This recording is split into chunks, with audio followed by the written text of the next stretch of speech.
Hey, folks, welcome to the Generational Gap. I am Robert, your resident Gen Xer, and right over there, coming at you from the shadows, is John, our resident millennial. John, how are you doing this evening? How are you doing? How are you doing? Kind of demoralized, actually, if you Good ask to me. hear it. Good to hear it. Yeah, absolutely. That's what it means to be an American. Hey, I see Damn we've right. got Wyatt in the chat, and I also see Anna Voltis. Uh, Anna Voltis letting us know that SCOTUS is. I there's a chance we've heard about that. There's a chance we're going to talk about that. What do you? I'm just saying there's a chance. There's a small I'm not chance. making any promises. Just because I said something about it in the title doesn't mean anything. I'm just saying. Right, it was just clickbait to get you guys in here. Yeah, did it work? If you're here, that's good. Make sure you hit that like button, hit that subscribe button if you haven't already, and please make sure and check us out on Subscribestar. Subscribestar is a good place to be. We've got nice perks for those of you who want to donate to us every month and be a part of our family. Jump on That's right. Subscribestar and take advantage of some of those benefits, and support you know nearly homeless podcasters. Hey, we're all one day away from being homeless when it's It's all said true. and done, right? I mean, we're all Yep. day One away, natural disaster away. right? One paycheck away, one pandemic away, one election away. I mean, Right. there's 1,000 reasons that you could be homeless tomorrow, folks. So That's true. always bear that in mind. John, you said you're a little demoralized. Yeah. Did your cow die? Did it not give any milk? No eggs from the chickens this morning? What's going on? Well, I mean, obviously it's about the SCOTUS thing. I found out about it like half an hour before, so like probably like what 7:30, so about an hour ago. So, are you going to act Just like one of these going around. whiny bitches when Hillary didn't No, get elected? I mean, no, I'm not gonna. You're not gonna see me screaming at the sky or anything stupid like that. really? No nervous I'm not breakdowns gonna or be, anything? "Ah!" No, I'm not. That's not happening. I The have a little bit more pride and shame than that. I don't know. You ever watch American Horror Story? Probably not. Nope. Yeah. It's actually Nope. not a bad show. Some of the seasons sucked, Yeah, but whatever. one of the seasons right after the Trump win, their season, one of the characters, she was a big Hillary supporter, and she was like she was almost having a mental breakdown because Hillary didn't win. I thought it was one of the best portrayals of, of that kind of insanity I've ever seen. It was quite Wait, is that funny. the show where in the first season, um, like this psychiatrist guy and his wife buy a house that's like all haunted and stuff.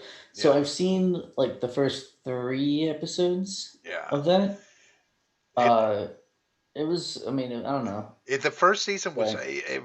watching through the whole thing because No, I'm not doing that. there were But so the first season because it's not a continuing show. Each season is right, its own story, right? They just right. use the same actors playing different roles. But that first season, you have to watch the whole season to get the full impact of it and all the freakiness of it because there were Yeah, but like curveballs that got thrown I in just, that were like, oh right, shit, I just couldn't get invested in it. yeah, yeah. Like, yeah, I couldn't care enough. I couldn't be convinced to care enough to make it to the end of the season to have everything wrap up. Are you not necessarily a big fan of psychological horror versus I physical like it. horror? Yeah, see, I like it. No, I like the psychological horror better than like like gore and stuff like that. Right. Um, but I'm not a fan of horror in general. But if I Gotcha. had to choose one, it would be psychological horror. Yeah. Because I thought that first season they did a really good job of the psychological aspect of it, especially like I said, some of the curveballs they threw in were just. It was like, okay, well, there was a brain fuck right there. It's like, Yeah. whoa, didn't see that at all. you know. Right. Um, but no, it's not a bad show. Not all the seasons were great. I'll just have to say that. Bear that in mind. Yeah. Um, but yeah, the the there's going to be a lot of people that are upset over this, and we're going to have to. I don't know if that's it's you know I don't know that it's the final nail in the coffin because the direction that came, and we're going to go over it in a little bit, but Yeah. the Texas lawsuit doesn't necessarily mean the end of the challenges to the election. I Right. don't know that it's the final death knell because it came out of left field. It's a left field fly ball, and it went Yeah, but foul. it had a lot of momentum behind it. It But did. yeah, It you did. said we'll get to it though. It did. Yeah, but we'll talk about that. But there's some other stuff. There's just other bullshit. I thought I'd fill our minds with some other extraneous bullshit that I saw today, and just kind of randomly looked at, and that I thought was interesting. Um, so, are you familiar with Jeffrey Epstein? I think we've talked about him once or twice on the Yeah, I think show. I've heard that name before. Well, apparently, I'll share my screen with you so you have it too, because I'm a nice Uh-huh. guy. I'm a nice guy that way. So sweet.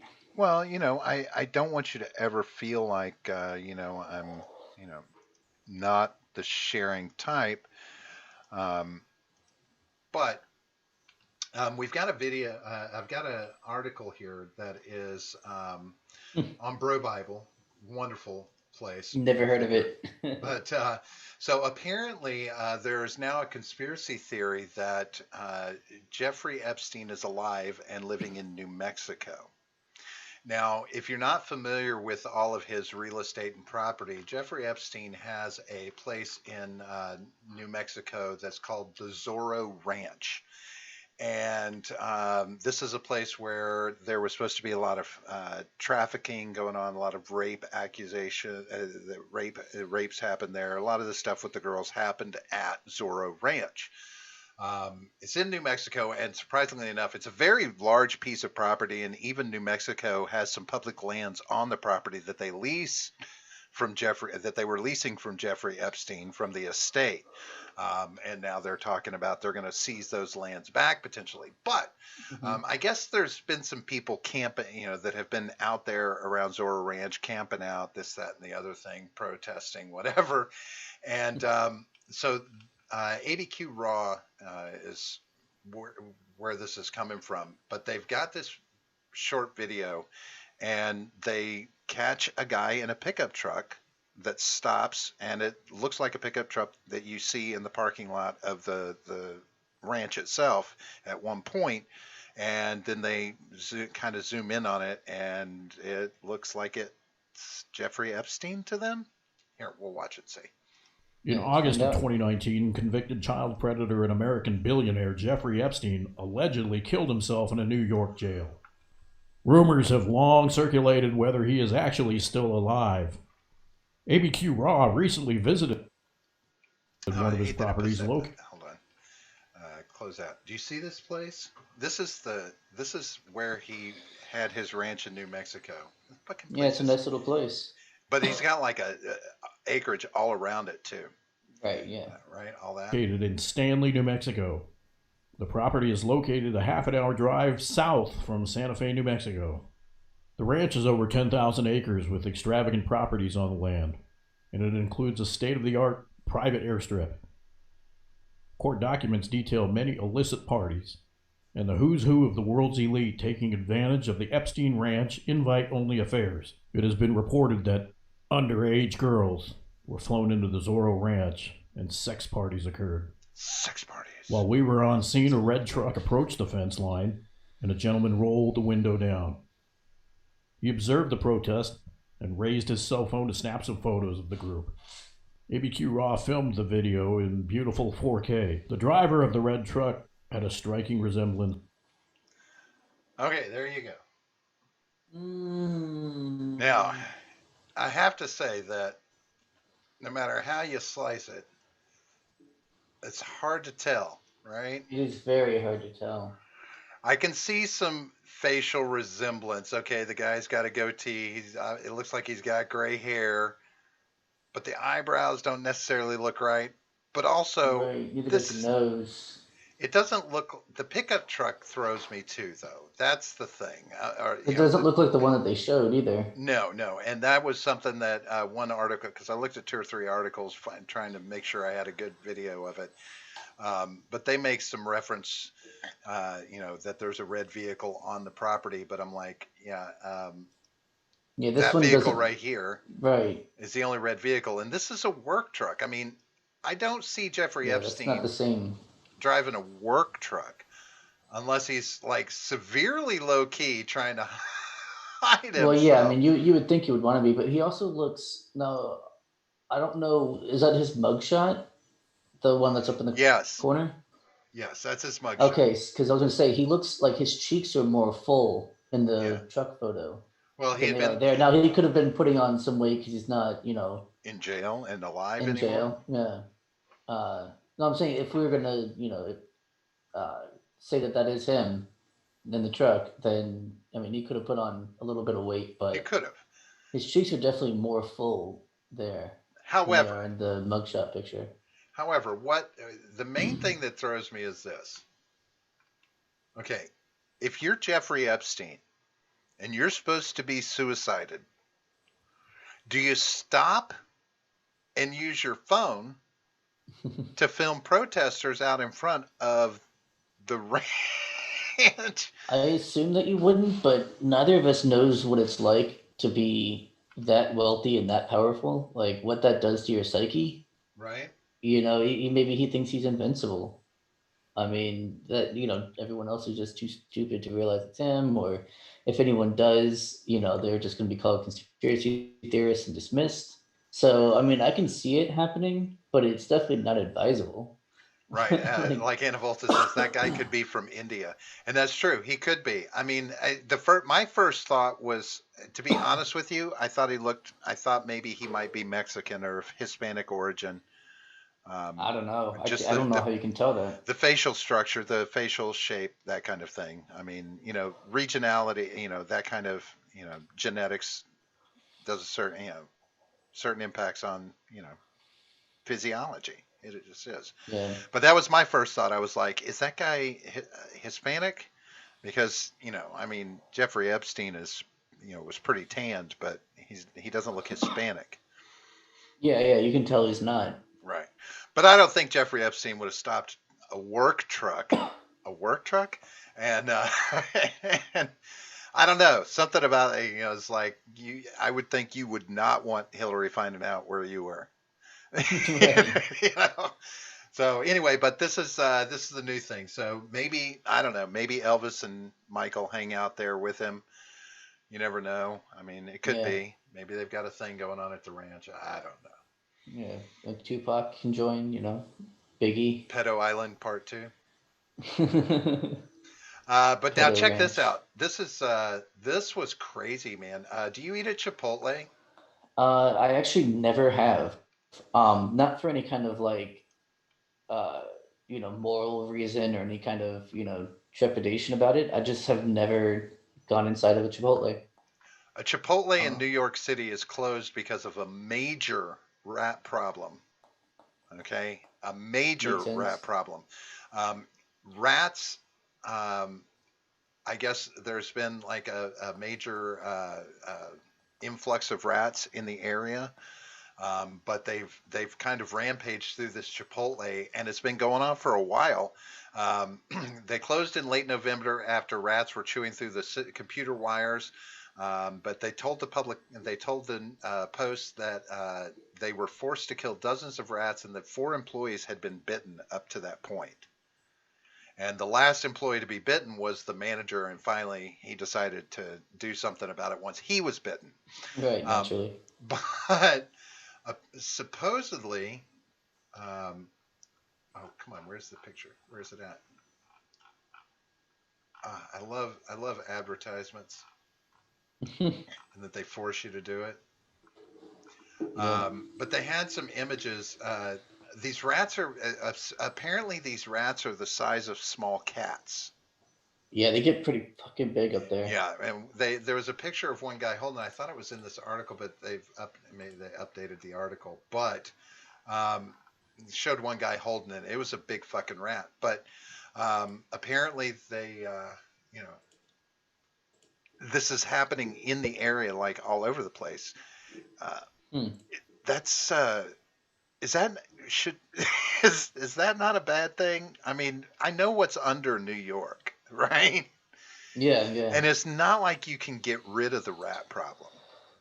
Yeah, I mean that's always been one of the problems with living in a city, you know, massive rat problems. It's ever since there have been cities, that's been a problem. And we still Well, haven't ever figured out how since they to. were brought over on boats, right? I mean, they weren't indigenous to this country, so Right, um, but I'm saying like in all of history though, it's always been the issue with cities, any of them. right. Well, the thing about New York is that New York is uniquely set up to really amplify Yeah. this because they've got all those subterranean levels below the city Yep. that you can't police that with these rats and everything and like I mean fuck John, rats the size of cats. Yeah. I mean, I deal with rats here, but my cats are able to take them down, one on one. Yeah, imagine if they could fight back. Right? Oh, Jesus Christ. So maybe they need an influx of boa constrictors in New York. Hell yeah, they do. I see Something. Ron Helton with us on D Live. He says, so if Texas secedes from the Union, the Supreme Court no longer has standing? Can you? I suppose not, but also Texas, I'm sorry to say, is not going to secede. They talk about it every couple of years. They've never gone through with it, and to be honest, I don't think they can. Um, because I mean, yeah, every time a hurricane even touches them, they're begging for that federal, that federal money. Uh, so I just don't think it's going to work out for them. I don't think they can. I don't think they can survive on their own. Well, it's something that brings up an interesting point that I'm going to show when we do talk about this Texas lawsuit, because there's a couple of other places that are making that a similar stand from a secession standpoint. But I mean, shit, if they go, I hope Florida goes with them. I'm just saying, right, I doubt that's not going to happen, obviously. right. But So that'd be nice. I had this other story that I thought was kind of, because it's pandemic related. There's two things I wanted to talk about with the pandemic, but this one was kind of interesting because it's about your favorite people in the world, Canadians. Fucking Canadians. But it's Can we it's a just secede from like North America and just leave the Canadians behind? but it's Jesus Christ. it's a situation that's kind of interesting. It's Karen meets cop. And then I want to get your take on it and see if anybody in this was being an asshole. Okay. All right, here we go. So he's kind of, Sir, I just have a question. just to preface, he's coming back to them. He had pulled them over, but he's coming back to them to just giving them a warning and letting them go. Right. Can you full screen this? I It's really think hard to see anything. that depends. It depends on how it looks. I can't tell how it looks It looks good to me. on the stream is what I'm talking about. Yeah, well, I'll watch out. It looks all right. All right. So anyway, he's coming back and he's handing their information back and he's going to let them go with a warning. This is in Manitoba. Why, I just have a question. Yeah. Why are you not wearing your mask and you're yelling? That's not good. That's not safe for Okay, because I'm all within 6 feet of you. Okay, now, real quick, I just want to point out, see where he's at? Just handed the Yeah. driver back his stuff. I don't Right, think he he's not- understands 6 foot. Yeah, well, I mean, Canadians use metric, so, Oh, okay, gotcha.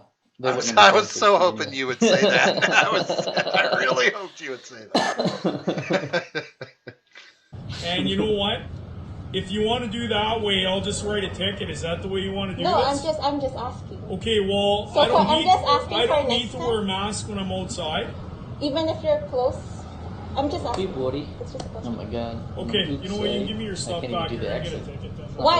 Why is he gonna get a ticket? Just give me your stuff back. Why am I gonna You get were gonna get a warning. I was being polite. No, You're not being polite, I'm being so- polite. I'm no, just actually, you're not. I'm asking you a question. Okay, so just give me your license and registration. Sir, I'm asking you a nice Okay. question. I'm gonna ask you once more, and then I'm gonna take it from you. So, license and registration. Well, Okay, John. Who's the asshole in that situation? I mean, she's definitely the asshole. To Was she an start with. asshole or just some Karen? Same Right. difference? Yeah, I was gonna say Okay. it's a synonym.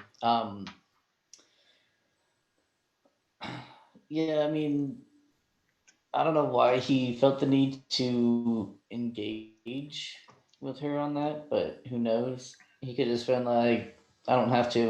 All right, have a nice night. You know what I mean? Like he could have just done that. See, Helton kind of agrees with me. He's like, what a dick Yeah, I don't cop. think anyone's really in the right there, No, I mean, but I think she was more well, in the wrong there. hold on.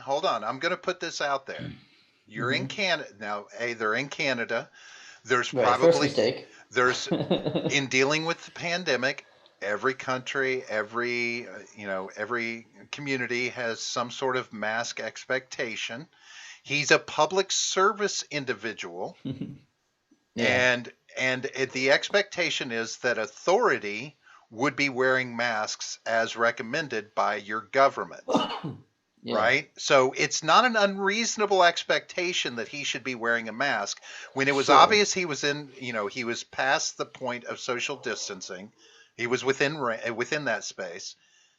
So to ask him, yes, it's a little bit of a smart Well, it ass was also the way that question. the way that she came at it first. You know what I mean? She could have gone about that in a better way, in a more tactful way. Well, how do you ask that question in a tactful way without raising somebody's ire over, oh, I'm not wearing a mask when they don't feel they need to? Right. Well, I mean, you can just say, you can even just ask, instead of putting them on the defensive, saying, "Why aren't you wearing a mask?" You can put it. You just say, "Hey, you know, I don't know if you have it with you, but if you'd be able to put a mask on real quick, it would make me feel a lot safer." Some shit like that. I don't know. Now, I will say I mean, that because I would never ask someone that, so I don't, I don't know how I would go I th- about doing it. I think that she to a certain extent made the smart move to wait and ask him when he was going to let them go, as opposed to Right. asking him beforehand, where he's Well, as just opposed like, to just letting it fucking go. Like, so, but I have to say there might have been equal parts dick in that yeah, in for that sure, video. because he didn't need to respond that way. Yeah. Helton says, "Don't question my authority." He is a dick. He is a That is public. what he said. Yeah, He's a pretty public much. servant. Fuck him. I mean, yeah, generally I agree. Yeah, but I'm saying in this interaction between person and person. Yeah. And But yeah, yeah, Nephilim ninja in the house. Poor driver husband.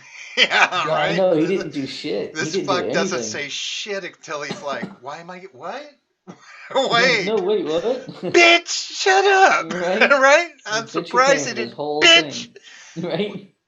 God, if we weren't in Canada, Men are talking. if we weren't in Canada, I would call you a bitch and tell you Right? to shut the hell up. But no, I've got to be polite. God damn it. Nephilim says sometimes telling your wife to have some respect and shut up is the path of least resistance. Helton says, yeah, but now she has video evidence to use against him. Take it to his boss, get the ticket dismissed, and demand that he be disciplined.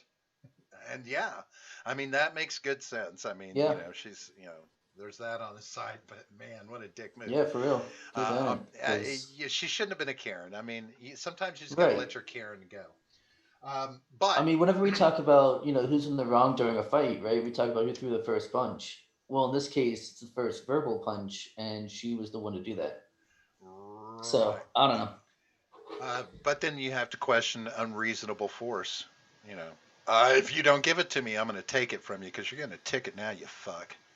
Right. Well, yeah, yeah. But speaking of the pandemic, my wife found something and she shared it with me, and I thought it was interesting. This is a write-up from a nursing researcher who was part of the trials for Pfizer for the Oh, God. vaccine, and she talks about her experience with the vaccine. And bear in mind that this nursing researcher, she is a PhD and an RN, and she works at a nursing college. So she's kind of like a doctor nurse. She's a doctor of nursing, basically.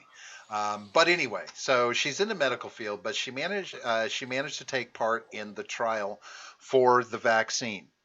And she, of course, it was a blind study. She didn't know if she was going to get a placebo or not.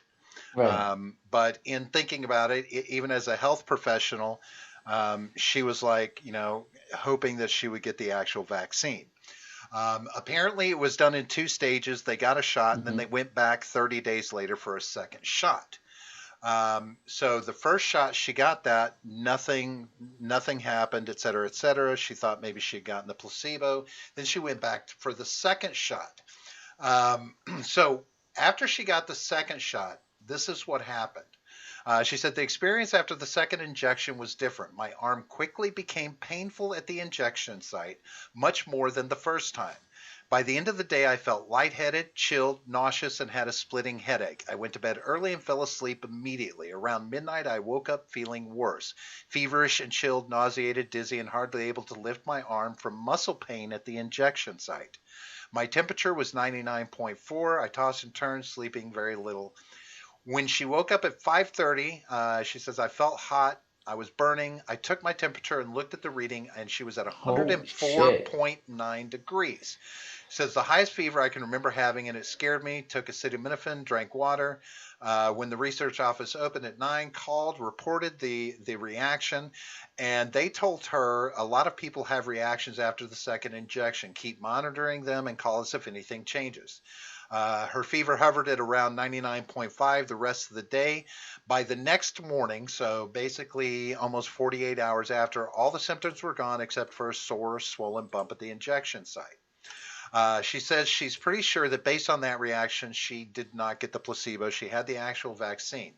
So she looked it up, and she said in the different phases of the trial, these were common side effects that were had by people. Fatigue in 75%, headache 67%, chills 33%, muscle pain, fever, and joint pain.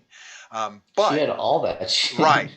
That's the thing, is like she was one of the rare cases where she had most of those symptoms, whereas a lot of the people in the early trials were having one or two, if any, right?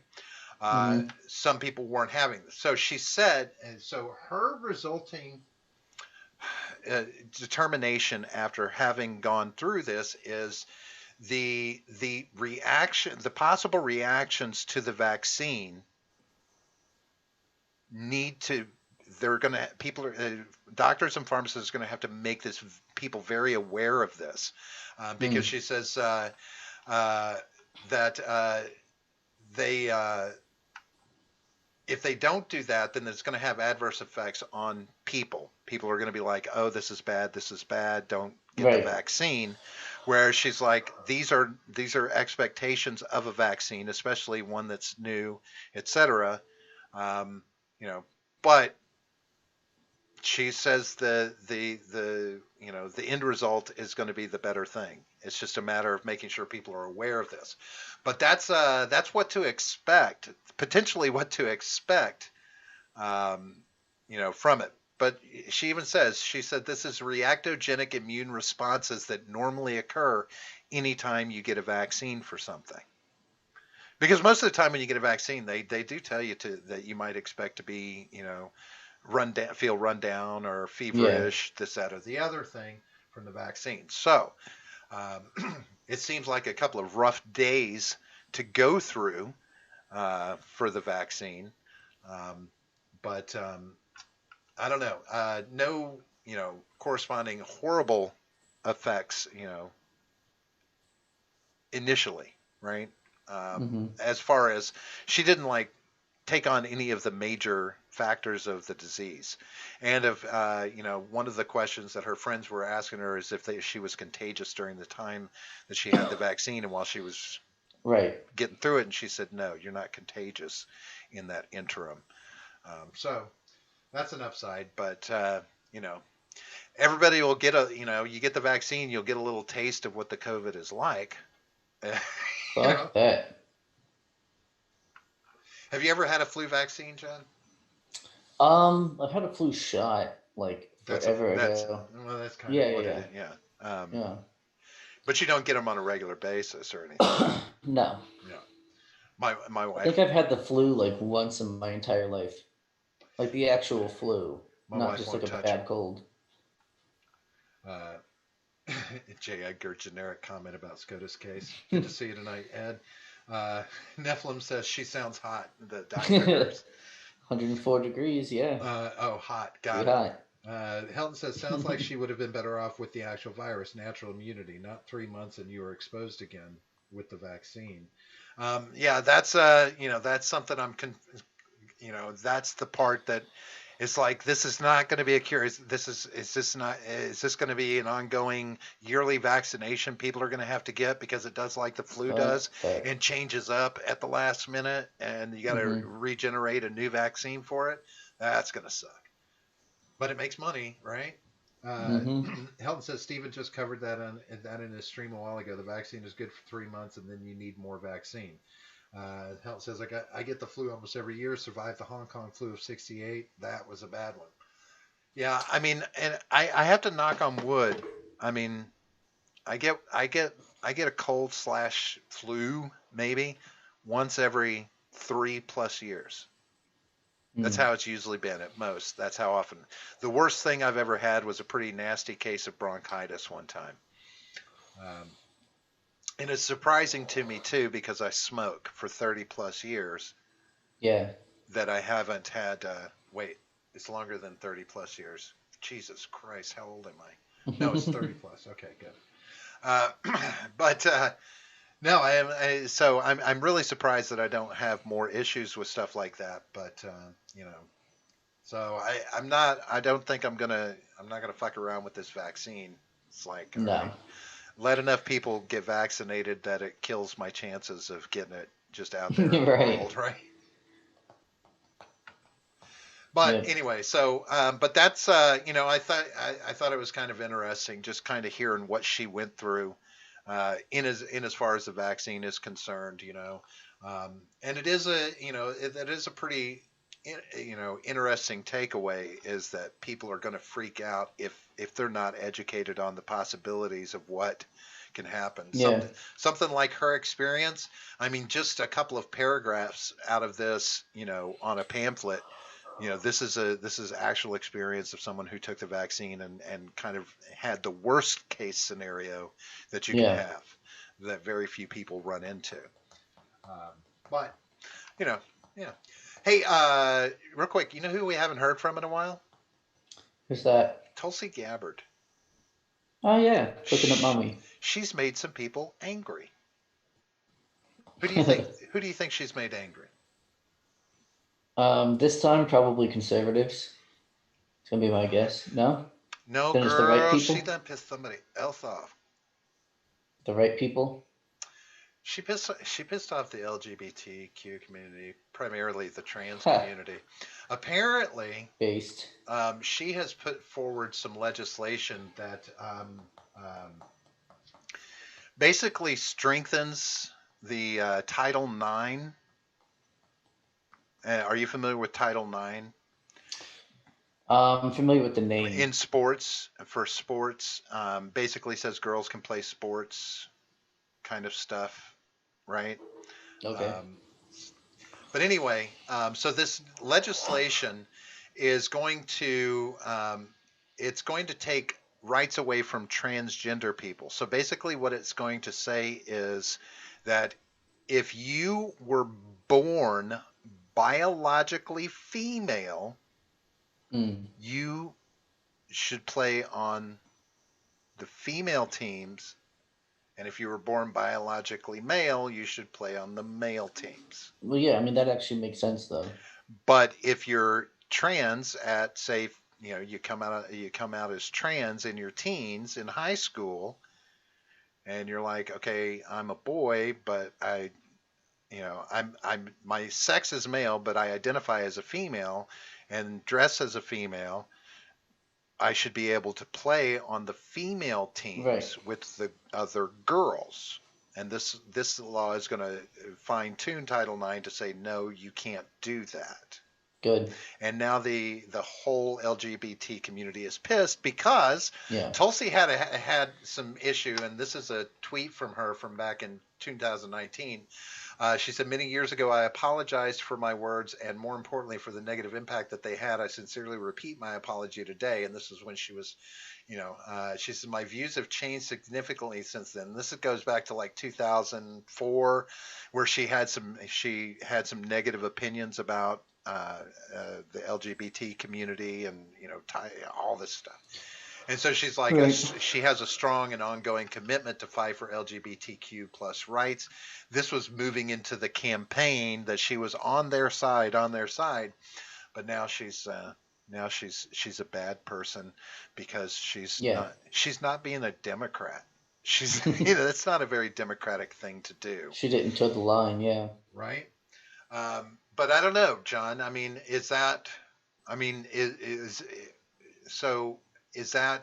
like, okay, so if a girl wants to play on the boys football team, that's a thing that's been we put into place a while back, though, isn't it? Like, there's one female kicker on the Vanderbilt team for college football. So now, granted, this is just in her state that this is happening, right? That she's putting this legislation forward. But I don't know. It's not. I mean, a school isn't going to have two football teams. They're not going to have an all-girls football team. So you're gonna stop females from being able to take part in that sport. Because I mean. Ultimately, that tells me that that means you've got to put legislation in place that you make the sport available. If you're going to offer it, you make it available to females as well. A separate team for girls. I mean, if you can find enough girls, if you can find enough girls that want to play football, then that you can make a team, and then that other schools can make teams to play against.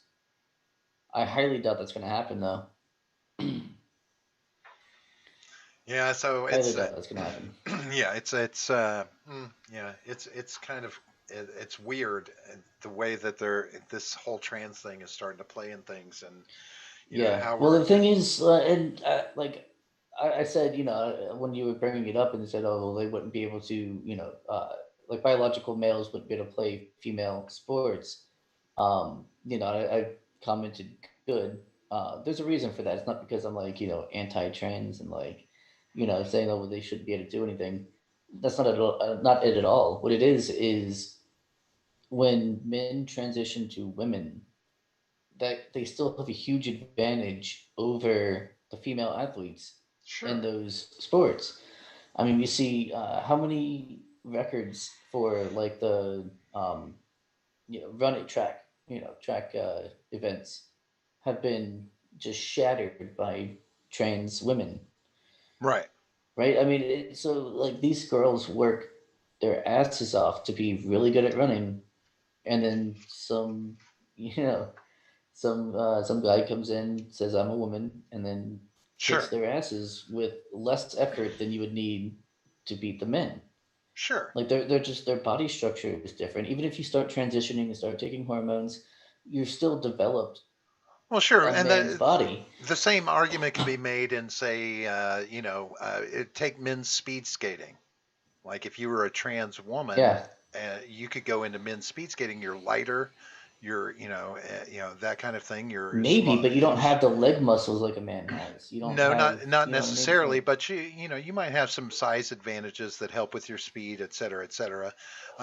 There are other instances, but the problem with this is, from a feminist standpoint, this is going to cause this bothers me because, if I'm okay, I'm like, if a girl wants to put her big boy pants on, and go play on the football team, I don't have a problem with that because, what happens to you out there is going to happen to you because it happens to Yeah. guys all the time on the football field. Like Yeah, the I don't place care about kicker. that. It's the other way around. It's the men transitioning to women and dominating those sports. Well, yeah, I mean, I can, That's what I'm concerned about. well, If the I know, woman is but able to play with the men, then fucking go for it. That's a tough, yeah, tough but son of a that, bitch but right there. this makes that impossible. See that this is going to Yeah. make that difficult, and um, it'll But like the biggest example is the UFC fighter who transitioned from male to female and just fucking destroys these women just like brutally. Like it's some domestic violence shit. It's really fucked up. gotcha. Like it's not even entertaining to watch. It's fucked up. Yeah. Um, I, yeah, I mean, it's when you make these laws that do something blanket, you know, because this is going to impact the wrong. This is going to have an impact on the wrong people. You Well, that's know, the thing is the law has to apply to everyone. You can't just say, right? women can No. transition to men and they can play, but men can't transition to women and they can't play. You know what I mean? Like you can't. Yeah, you can't just set a law like that. That's discrimination. Yeah, It has it's to cover everybody, unfortunately. yeah. Well, that's just it. It's like, okay, yeah. Well, a lot of girls are going to get screwed over that want to play sports, certain sports. That because especially if the school doesn't offer a co-ed option. I Right. guess if they qualified as a co-ed team, that's one thing. I Yeah. guess you could qualify your football team as a co-ed football team and then I get don't know how around that that, I works would think. exactly. That's probably I what don't you'd know have to exactly do. how that kind of thing works, but yeah, I mean, as long as you don't have to change the rules, I don't Right. see why, if you can make the team, that you shouldn't be able to play. But it's when, you're able to just come and dominate just easily, Right. just destroy people who have been working their entire lives to become good at that sport, and you just come in and just blow them out of the water. I mean, that's fucked up. Well, I mean, yeah, it's there's a reason why there's men's and women's competitions in the Olympics, and there always have been, right? Right. I mean, they've never really had too many sports that are co-ed As far as I know, I don't really in know the competition. history of I mean, the like you Olympics, might, but I don't know, I like the cross country skiing and stuff. I don't know if they still do that, men's and women's, like the I don't know. triathlons and stuff. But yeah, I mean, and Helen agrees with you. The whole idea of men competing against women really would make everything lopsided. Ed says separate leagues for women and trans. Geez, you people next are going to tell me they want separate leagues for golden retrievers. It's right. Well, I mean, they did it in the NBA. I mean, they did the WNBA, but it's because it was obvious they weren't going to let women into the NBA. You know, Yeah, but no one watches the WNBA though. well, some women do. You know, Maybe. some women do. I think most of them just say they At do. least the women on the teams are watching. I mean, Maybe, yeah, they're watching the other teams play. right. That's fair. But yeah, I don't know. It's one of those. It's like, well, let me ask you this, John. Should professional sports teams be expected to allow women to compete? So this girl who's a kicker in Vanderbilt, I mean, what are her options after she gets out of college? Like, what if she's an exceptional kicker? Is she going to get an NFL um, sign? well, we don't actually know if she is or not because I actually watched that game. It just happened to be on when I was at a local, eatery, I suppose, Right, right. local restaurant slash bar, and it just happened to be on, and it was actually my girlfriend who had noticed it first. She's like, "Is that a woman?" And I was like, "Huh?" And I'm like, "Look, oh yeah," and it was like her first game or whatever, where all she did was do a squib kick, and then nothing else for the entire game. A what kick? um, Squib kick. So you kind of like, I don't really know exactly what it is. I know it's like you kind of like fuck up the kick and kick it short. Oh, that's onside kick. Or Well, yeah, but was it's she called going a for a squib field goal kick. or for No, she oh wasn't going for a field goal. She was was it just was putting it downfield. on the kickoff? No, it wasn't the kickoff. I don't think. I don't know. I don't Or was it a remember. punt? Sorry, I don't watch the sport. Oh. No, it wasn't a punt. It was a squib kick specifically. I don't remember exactly what that means, but that's Right, what it's but it would called. have happened at some point where they were having to kick, and it's either a kickoff, Right. a field goal, or a punt. Right? It's a squib kick, though. That's what it's called. Okay. I don't know what else to tell you. Someone You're who so watches good with your football in the sports chat. analogies. I I love don't it. watch. I don't watch football. You could look it up. I dare you. All right. Helton says, I think trans should have their own league. No more unbalanced competition. If they whine, let them pay for that team. Yeah, well, I don't know. This trans thing is really, it's going to make society weird to a certain extent. Okay, here it is. A squib kick in football is a specific style of kick that occurs during a kickoff. The kicker kicks the ball low and at a line drive where the ball will then bounce on the ground before being picked up by the opposing player for return. So yeah, it's just like a way of fucking up Right. the kick for other people to make it harder for them to catch it and come back with it. Right. Now see, that sounds like, to me, that's what I learned. It sounds like an onside kick. And basically With the onside kick, you're intended to get the ball back yourself. Yeah, that's the hope. Right, but the squib kick is not that. It is similar, though. I see what you're saying. It is similar. Because the problem with the squib kick is you put them so much further downfield than if you were actually kicking it. So right. To me, it sounds like it's kind of the same thing as an onside kick, the hope to get the ball back. But she was apparently a exceptional soccer player, so I imagine they wanted to give her something similar to that, as opposed to a full-on kickoff. The ultimate question is she goes through her college experience and she plays on the team and she turns out to be really good, and so does she get the same opportunity as male players do whenever she gets ready to leave college? If she's a good enough kicker, does she get a pro nod and drafted into the NFL? That's going to be up to the NFL. I don't know if the NFL that's going to be up to the NFL, I think. Or not. I don't know. I don't keep up with the NFL laws and rules and regulation. I smell a lawsuit one day. Possibly. All right. So I told you this off mic, and I'll touch on this real quick before we move on to SCOTUS. Joe Biden had a meeting with civil rights leaders, right? Mm-hmm. And this was a kind of a private Zoom call with this handful of leaders. You can see them here on the screen, the group that's there. And I'm just going to play the audio because the video is kind of, but anyway, to set this up, one of the things, they're asking him about lots of things, and you'll hear them. They're pressing him on the idea of executive orders, executive action to make things happen. And I really appreciated his response to it, which surprised me. And I just want to get your take on it. But anyway, so here I've jumped this. This is basically coming right in at the point where these folks are talking to him.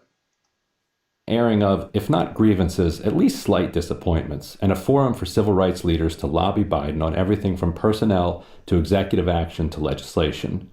Many of those in the meeting urged Biden to be aggressive in his use of executive power. I want to ask that you consider issuing an executive order to create a national task force to examine challenges to our democracy, a national voter access commission. It's going to be important, for example, that one of your first actions is a reversal of the executive order that President Trump promulgated that essentially seeks to gag conversations about diversity, race, and history among anyone who contracts with the federal government. And so we would ask you to lend your voice and your strength and your influence and your power and your ability to reach across the aisle to try and pass the George Floyd Justice in Policing Act. But failing that, we would ask you to pull from that act measures that can be enacted by executive order. You have the power to call for a national database on police misconduct. You have the power to ask for a registry that will allow people to easily search in public multiple misconduct complaints against particular officers. You have the ability to impose a database around police killings and police shootings. And these are things that you can do by executive order. There is a prison tragedy that is unfolding because of COVID. I encourage you to use your power to order an investigation of state and local prisons and jails to find out precisely what is happening. And you have that power through the Department of Justice. And here's Al Sharpton. Now, real quick, we talked about executive action, executive orders a while back, right? Yeah. And just from listening to that little bit of them, does it not sound like it's gotten out of hand to where now people are lobbying for executive action to be taken? Yeah, to bypass the entire legislation process. Right? And just, yeah, that's fucking ridiculous. Okay. And by the way, this is through Deconstructed. They got a hold of this video and they did this on their podcast. This is the audio from them, of course. I guess I just want to make sure and give props out to them for that. Sharpton. We don't care about throwing fists in the air and the symbols. We want the substance. The Joe Biden I've known is substance. The Kamala Harris I've known is substance. We need it now more than ever. And I would hope that on the first day you start doing the things with your executive orders to restore some dignity to law enforcement in our community and to voting. Biden, in fact, has an enormous amount of power as president. 2 episodes ago, we devoted an entire show to just that. It turns out that Biden does not appear to be a Deconstructed subscriber. Here's how he responded to those calls. There's some things that I'm going to be able to do by executive order. I'm not going to hesitate to do it. But what I'm not going to do is I'm not going to do what Vanita, you probably used to get angry with me during the debates, when you'd have some of the people you were supporting say, on day one, I'm going to executive order to do this. Not within the constitutional authority. I am not going to violate the Constitution. There is a Constitution. It's our only hope. Our only hope. And the way to deal with it is where I have executive authority, I will use it to undo every single damn thing this guy has done by executive authority. But I'm not going to exercise executive authority where it's questioned, where I can come along and say, I can do away with assault weapons. There's no executive authority to do away with that. And no one's fought harder to get rid of assault weapons than me. Me. But you can't do it by executive order. If you do that, next guy comes along and says, well, guess what? By executive order, I'm going to say everybody can own machine guns again. So we got to be careful. I know you all know this. I know you know it. And poor Kamala's heard me say this, and so has Cedric. I used to have a friend named Bob Gold. Oh, God. So, oh, God. Okay. He's about to go rant again. Right. Is Corn Pop coming up in this story? Even Deconstructed is like, yeah, the rest of that story doesn't go anywhere. But okay, so that's the main thing right there. So that kind of... Is that not a good thing that he is like, it's not constitutional to do this so haphazardly? That's but the way that he was going about saying it, like I understand he's got dementia or whatever, so he's gonna stumble about trying to keep his thoughts straight. I get that. And I did the same thing, don't get me fucking wrong. Like I did the same shit, but he kept like starting a sentence and then not finishing it. So I don't know. It seemed like it was very. No. What I'm saying, like, okay, I agree with what he's saying in that he's not going to violate the Constitution through executive order. I get that, but like, I don't know. It doesn't seem genuine. I guess. I don't know. Well, I don't know. It doesn't seem genuine to me, and I can't quite put my finger on why. I don't really have an answer for that. And it's not just because, like, oh, Joe Biden must be bad. It's not like an orange man bad thing, you know. Because I mean, yeah, I agree with the sentiment of what he's saying, but he's also saying he's going to, through executive action, get rid Well, of everything Trump right, did but through executive action. Whereas a lot of those things were actually good things, not all of them, but well, a and lot. I think that one thing he said was a little bit over exaggerated. If he stays in line with what he said, because he won't reverse every damn thing that Trump did through executive order if he's going on constitutionality, and Right. some of those executive orders were done constitutionally. Right, and that's why I don't find it genuine. I think that's why. It's because we know that what does Joe Biden give a fuck about the Constitution? What is I mean, Well, how do we know he doesn't? I mean, even Democrats historically don't, and it's not he just Democrats though. There's a lot of Republicans who have no, who don't care one shit about the Constitution. So I mean, I'm not just putting all the blame on Democrats, but it is usually them. well, I get that, but I think like he pointed out, when he talked about guns, I think Yeah. that's kind of an important point there is, yes, he has been part of things trying to infringe upon gun rights. I get that, by putting certain things into play. And what was his? However, he doesn't believe it's right or constitutional to just come in and say by executive order, you can't have these anymore. Well, that's not really what he said though. What was his? What did he say that was? He says Was I his can't. reason? He says he can't do that. That's what he said. He He said said I he can't. can't do that because. Right. He said, I can't just come in and do that. And then if I do that, what is the next guy going to do? He's just going to come in and Right, say by that's his executive. reason for not doing it. No, that was a second reason. He gave two reasons. I mean, Mm. his first was it's not constitutional. I mean, that was Right, which is true. It's not. So it's not constitutional for him to just come in and lay down blanket law about guns. It's got to be done through the process, and so ultimately, it's just that I have a little bit of respect for the fact that he's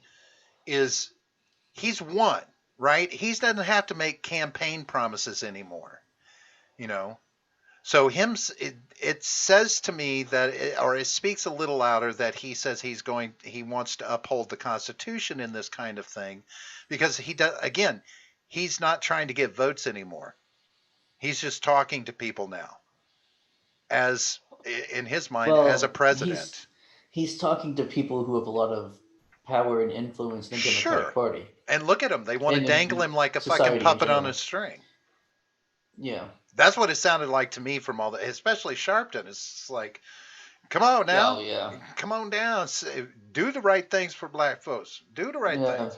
But he also said this about police reform. This is another article, but it's got this. It says, he's talking about how the Democrats have gotten the shit beat out of them over the whole police brutality thing, George Floyd and everything. He says they beat the living hell out of us across the country, saying that we're talking about defunding the police.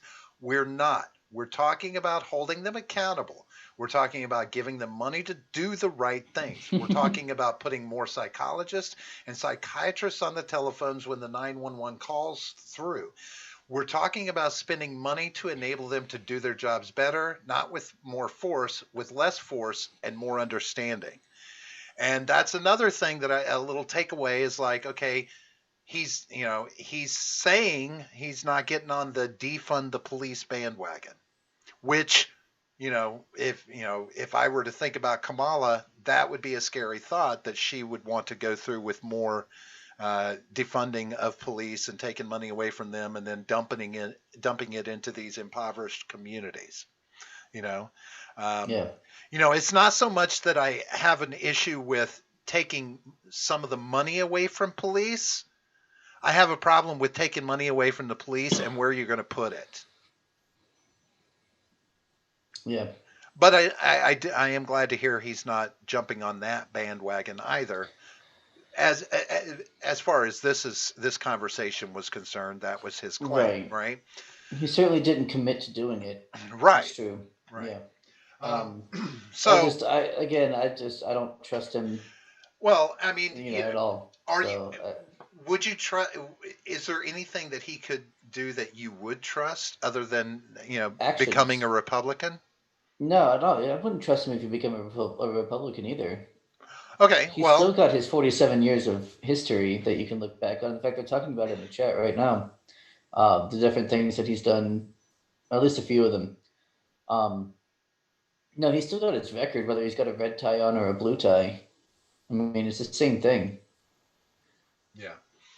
Oh yeah, yeah. He is self-serving, and there's something else about Biden, real quick. But as far as the chat, Ed says, yeah, if only we had 47 years of Biden unconstitutionality to look at. Yeah. Well, and remember this though. Remember, I have to say this. Whenever, even though someone is involved in getting legislation passed, whether they present the legislation, et cetera, this, that, and the other, when something happens that amends the Constitution or infringes upon a right, like a Second Amendment right, it is not just that person that made it happen. It takes all of the vote to make these things happen. Well, it just takes a majority or a supermajority, depending on what it is. I mean, I'm sorry, I meant by all the vote. I mean, you got to get it through the House, you got to get it through the Senate, and you got to get it, free of a veto. So, these things get put in place. Yes, we can say, oh, well, he's the bad guy because, he voted for this and he voted for that. Okay, great, I get it. But, it takes a village to raise an idiot. I'm just saying. But no one's saying that he's the only one who's guilty. It's just that he's the one in the spotlight right now. Yeah. That's gonna, gain the presidency. So. I mean, I mean, it's just like every bad legislation that gets passed. There's, other than the weighted votes. That's the issue. Yeah, when he's authoring bills. Yeah, and he has, and it's not to say that they don't all do it. They all author bills. It's just but not all of them what gets past everything, right? Right, and not all of them are good. And no, they're not. Probably aren't. And I don't think there's been any sitting Congress, Senate, any kind of sitting Congress or Senate or president that's had 100% good laws put through. Right. This is never going to happen. Never going to fucking happen. Sure. Helton says Biden was best buds with Strom Thurmond and Byrd, both past members of the KKK, probably died as members. Well, I mean, maybe there's more Trump in him than we know. Maybe Democrats were so gung ho about getting rid of the racist orange Cheeto that they voted in an actual racist instead. That's a possibility, don't you think? Yeah. Helton says, yeah, no kidding, Ed. He did a lousy job during his 4 decades in the Congress. And it's one of those things. This is what I always ask. I'm like, how did that motherfucker last 40 decades if he sucked at his job? Or is it just that no one pays attention to there was absolutely no way he would ever lose? I mean, I don't, you know what I mean? These people sit in these seats because they're voted in, and they continue to be voted in. Yeah. So, I always have to take that with a grain of salt too. If they did a shitty job the whole time we're there, did they did a shitty job, or they didn't do the job you would have wanted? That's the question that has to be asked. Well, again, most people don't follow what's going on in Congress or what's going on in the House or what's going on in the Senate. So when they go to vote for president, because more people vote in the presidential election than do in the midterms. Right. Right. So, as you're voting down that line, you either vote straight Democrat or you say, oh, I know that name, Joe Biden. I've heard that before, Right. Fucking Mark. That's how you'd be surprised at how many people vote that way. Well, like, oh, I know that name. I will say this. You just bear this in mind. Anytime that we talk about somebody in Congress doing a bad job, I always say, check your own congressman first. The people that you're putting in office, how are they doing? And if they're measuring up, then okay, you can be critical, but also you've got no fucking say in that congressman from another state. Just sorry to hear it.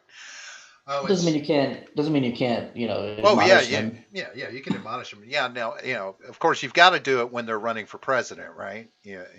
Now it's that's when the spotlight's on them the most, right. And they're under the most scrutiny. So yeah, Ed says he To swore be an fair, oath. people didn't like him when he was vice president either. So He said he swore an oath to uphold the Constitution 6 times and still made the 1994 crime bill. J. Edgar says, not with executive order plus Delaware, and still now the crime. But again, a crime bill had to, it's got to get passed, right? And I don't know.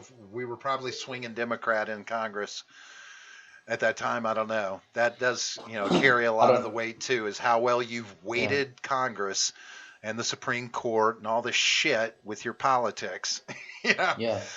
But hey, check this out. Just one last quick blur. It's not even an article I've got pulled up, but real quick, because Ron Hilt makes a good point here. Executive orders are only meant to affect those who work in the executive branch. Any assumption of power outside that should be deemed illegal.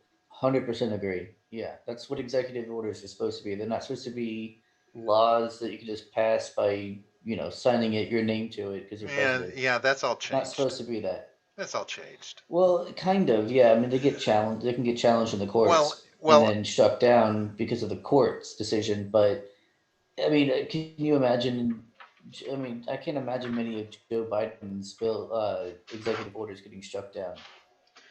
Well, it just depends, I guess, how these Senate races turn out, right? To determine how the House of Representatives.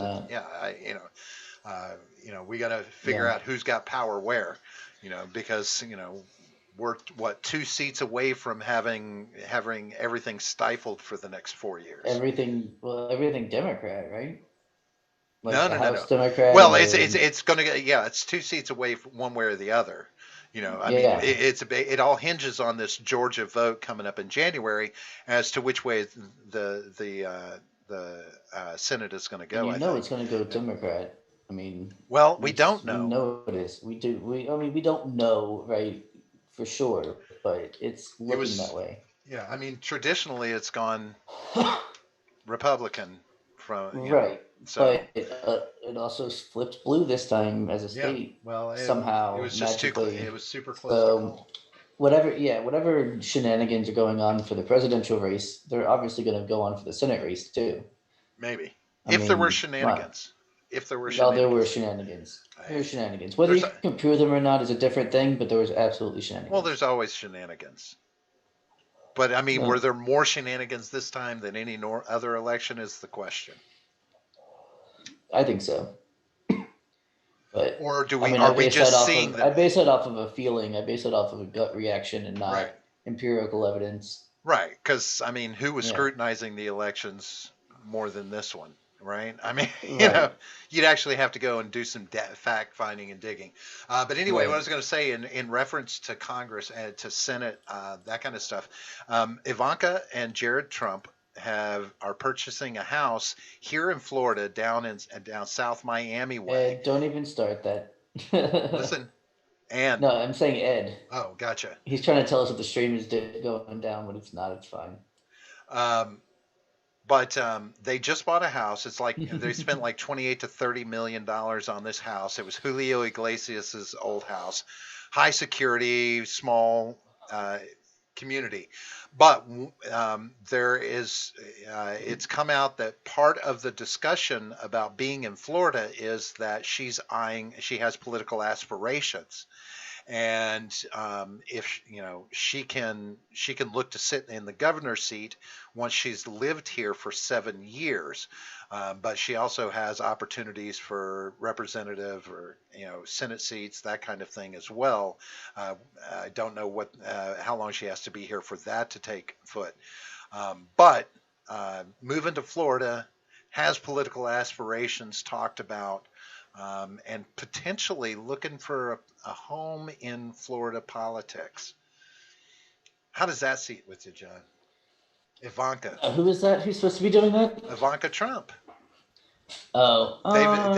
They've made an offer on the house. The sale is now pending. So she's moving here. If that's the case, and I think you might be right about her being groomed for 2024, but who knows? Or maybe 2028. I still say if he runs in 2024, he's going to pull her as his running mate.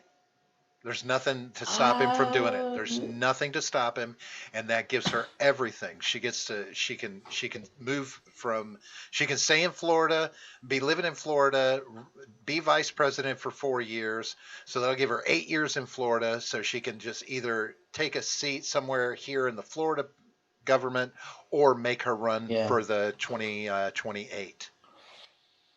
Because he won't be able to run a term after that. So I don't know. It depends on who he puts in. He'll probably do something stupid and to give it to Jared just to get her close, but not obvious. Right. God. All right. So, not a fan of dynasties, by the way. Do what? So, yeah. Not a fan of dynasties, though. I've heard rumors. So I don't know if I would like that. Hey, it can't just be any Trump. Like, no one is a Donald Trump. No one else in the world is a Donald Trump. Right. Like, I don't know. Like, just because they have that name doesn't mean they're going to be like him. So it's well, I don't know. Some people think she's filled up every rally she held on her personal time as well while she was down in Florida and different places. So I'm not saying she wouldn't get any support. I'm just saying, it doesn't mean that she's going to be the same way. But who knows? Maybe she will be. I don't know. There's been some talk about Texas filing a lawsuit. They filed a lawsuit. So while you explain that real quick, my bladder's going to burst. So let me. Have fun. Yeah, 45 seconds. Ron Helton doesn't see Trump running again. Wow. I don't know. I don't know. I think he's building money for it right now. I mean, none of the PACs have stopped sending me emails asking for money. So a lot of that money that is not being used for this, election turnover. Some of it's being put away into his own PACs, into his own money sources for the campaign, a potential campaign.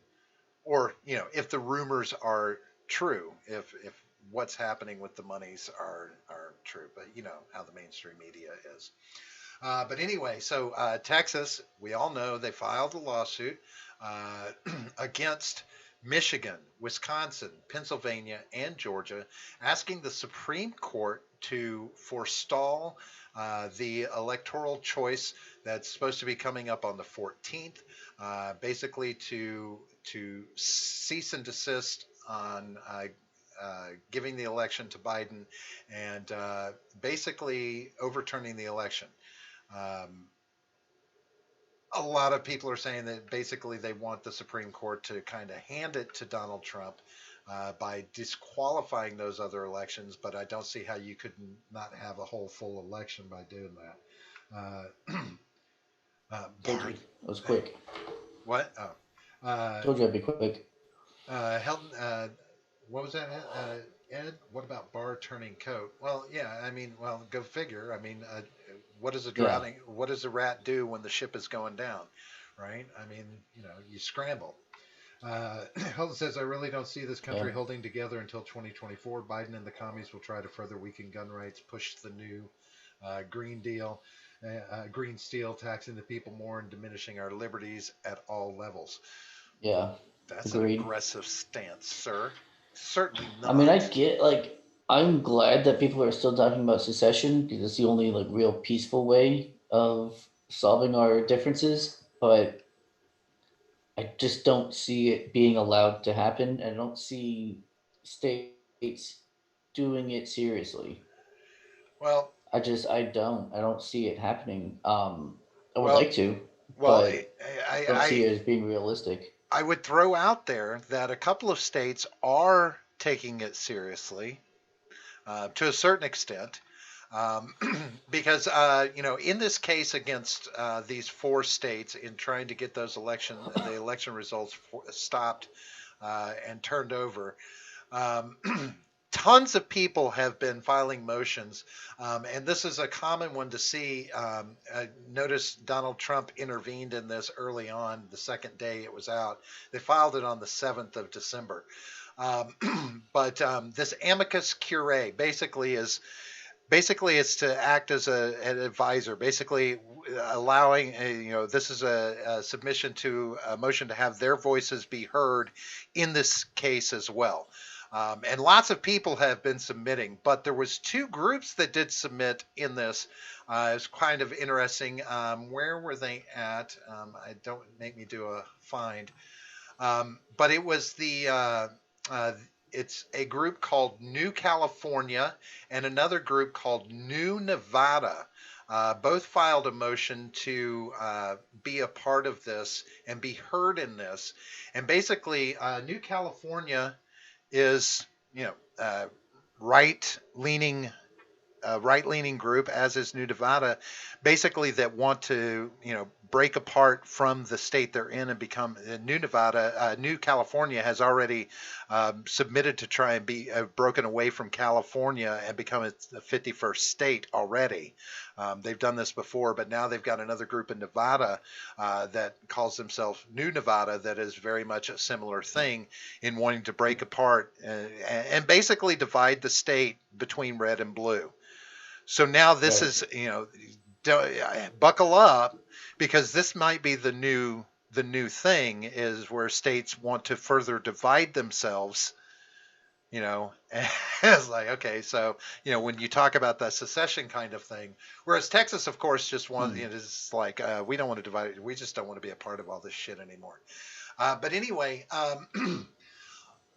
tons of things filed in this. There's some silly shit filed in this, but the main thing about this was that Texas wants did I pull that one up twice? I don't think I have it up twice, and I think that's somebody else's fault. But what their main argument is that they're in the third amendment. Which amendment is it that governs elections? I don't know off the top of my head. Yeah, that one. But there's 2 articles in it, and the 2 articles they say are being confused by the states, that the electoral clause of Article 2 is the important clause that is being confused by these states, because it sets down that there has to be a specific day set aside for the election results to be handed in. And what that Article 2 says is basically, where is it at? Statements of interest. This is the Amica. Sorry. I'm looking, there it is. Okay, so in Article, basically the Article 1 was although the founders understandably feared the emergence of an all-powerful executive based on their experience with King George, they were not fearful of expanding legislative representation, which King George had denied them. As a result, the congressional proviso in Article 1 is broad. Congress may at any time by law make or alter state determination of the times, place, and manner of federal elections. Basically gives power to the states to determine the places and manner of federal election and when those elections are going to be held, right? In Article 2, however, a congressional authority is limited to one modality. And now this is where I think my big question comes in, because we have to look at how it's written. It says Congress may determine the time of choosing the electors and the day on which they shall give their votes, which day shall be the same throughout the United States. Now, if I'm understanding correctly, when the Constitution was written, when this was put in, we were not voting for president. He was being chosen by electoral college. Or electors from Congress, right? Right. So that's what they're referring to when they say electors. Okay. Yeah. So, but Texas is making the argument that this is setting down that that election day is the day, and them doing mail-in voting broadened the time that they can do the election. Now, they're not attacking absentee ballots, But electors do their thing. They're not doing their thing until December 14th. That's the day Right. prescribed for them. So real quick, I think the problem wasn't that necessarily. The problem was the states changing the laws in their own state without going through the proper procedures. Right. That is part of it. Yes. That was their main argument, as far as I'm aware, which is totally different than what they're saying here, than what's being brought up here. So it's not about the day or time; it's about the process. It's about that they changed it from what it was, whatever they decided it was, to whatever they changed it to, without going through the proper procedures. Okay, so in this filing, they do point out that part of the issue was all of the mail-in voting, and they specifically point out they're not talking about absentee ballots. Right. They're talking about mail-in, and by giving this carte blanche for all this time before the election day, swayed the vote, affected the vote. And basically, ultimately, Texas is saying that because Pennsylvania, Wisconsin, Michigan, and Georgia screwed with their voting process unconstitutionally, like you said, putting things into place, and I'll address that in a moment. But they also, I think they're, talking about the time frame. Anything that happens before Election Day is fine. I mean, that seems fine to me by that clause, because that's specifically talking about when the electors will pick the president, and that happens on the 14th of December. Yeah. But as far as the laws, not getting this passed or amended in the state constitution, et cetera, or going against the federal constitution, one of the things that happened that caused absentee ballots, for instance, was because of soldiers overseas at wartime and wanting them to be able to have a vote.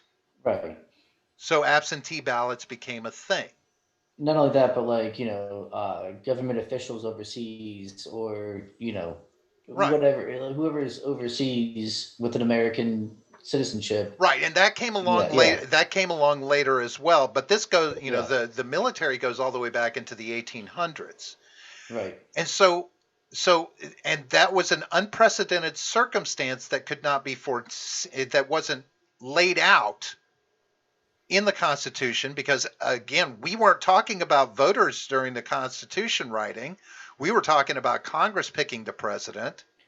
Well, we're talking about the Electoral College, yeah. Right, the Electoral College, but we eventually got to where citizenry is voting for the president in a presidential election, right? So not really, though, because what we do as citizens when we vote is we're letting what we're doing is letting the county that we live in know who we would want the state to pick, and then the county tells the state what their county decided, and then the state can vote that way, and they usually do, but they don't have to. They're under no obligation to follow. Like if 100% of voters voted Republican, the Electoral College for that state could vote Democrat. Sure, regardless of the will of the people. So you're not really voting. You're kind of making a suggestion into the hat. The voting, I guess, because the Constitution didn't set it up to where it doesn't really explicitly say the electors are listening to the voice of the people. The vote kind of ensures that the voice of the people is getting to the Electoral College, right? Right. So that's what I mean by we weren't a part of the presidential election like we are now when the Constitution was written. It was a different. Even now we're not. We only keep track of the popular vote. The popular vote doesn't mean anything. Well, and that's what the electors are supposed to listen to, right? It's the popular vote, because that's the will of the people in a sense. In a sense, right? They're not supposed to. That's how the it's actual interpreted vote nowadays. That's how it's interpreted now. Right. Is that but that's not what it actually is. But ultimately, it's things that you weren't expecting happened, right? So, there was wartime, so they're like, okay, well, we need to come up with a way to make sure that soldiers are able to get a vote in their counties, and so we have the absentee ballot. Well, things happened this year that people were being told to lock down.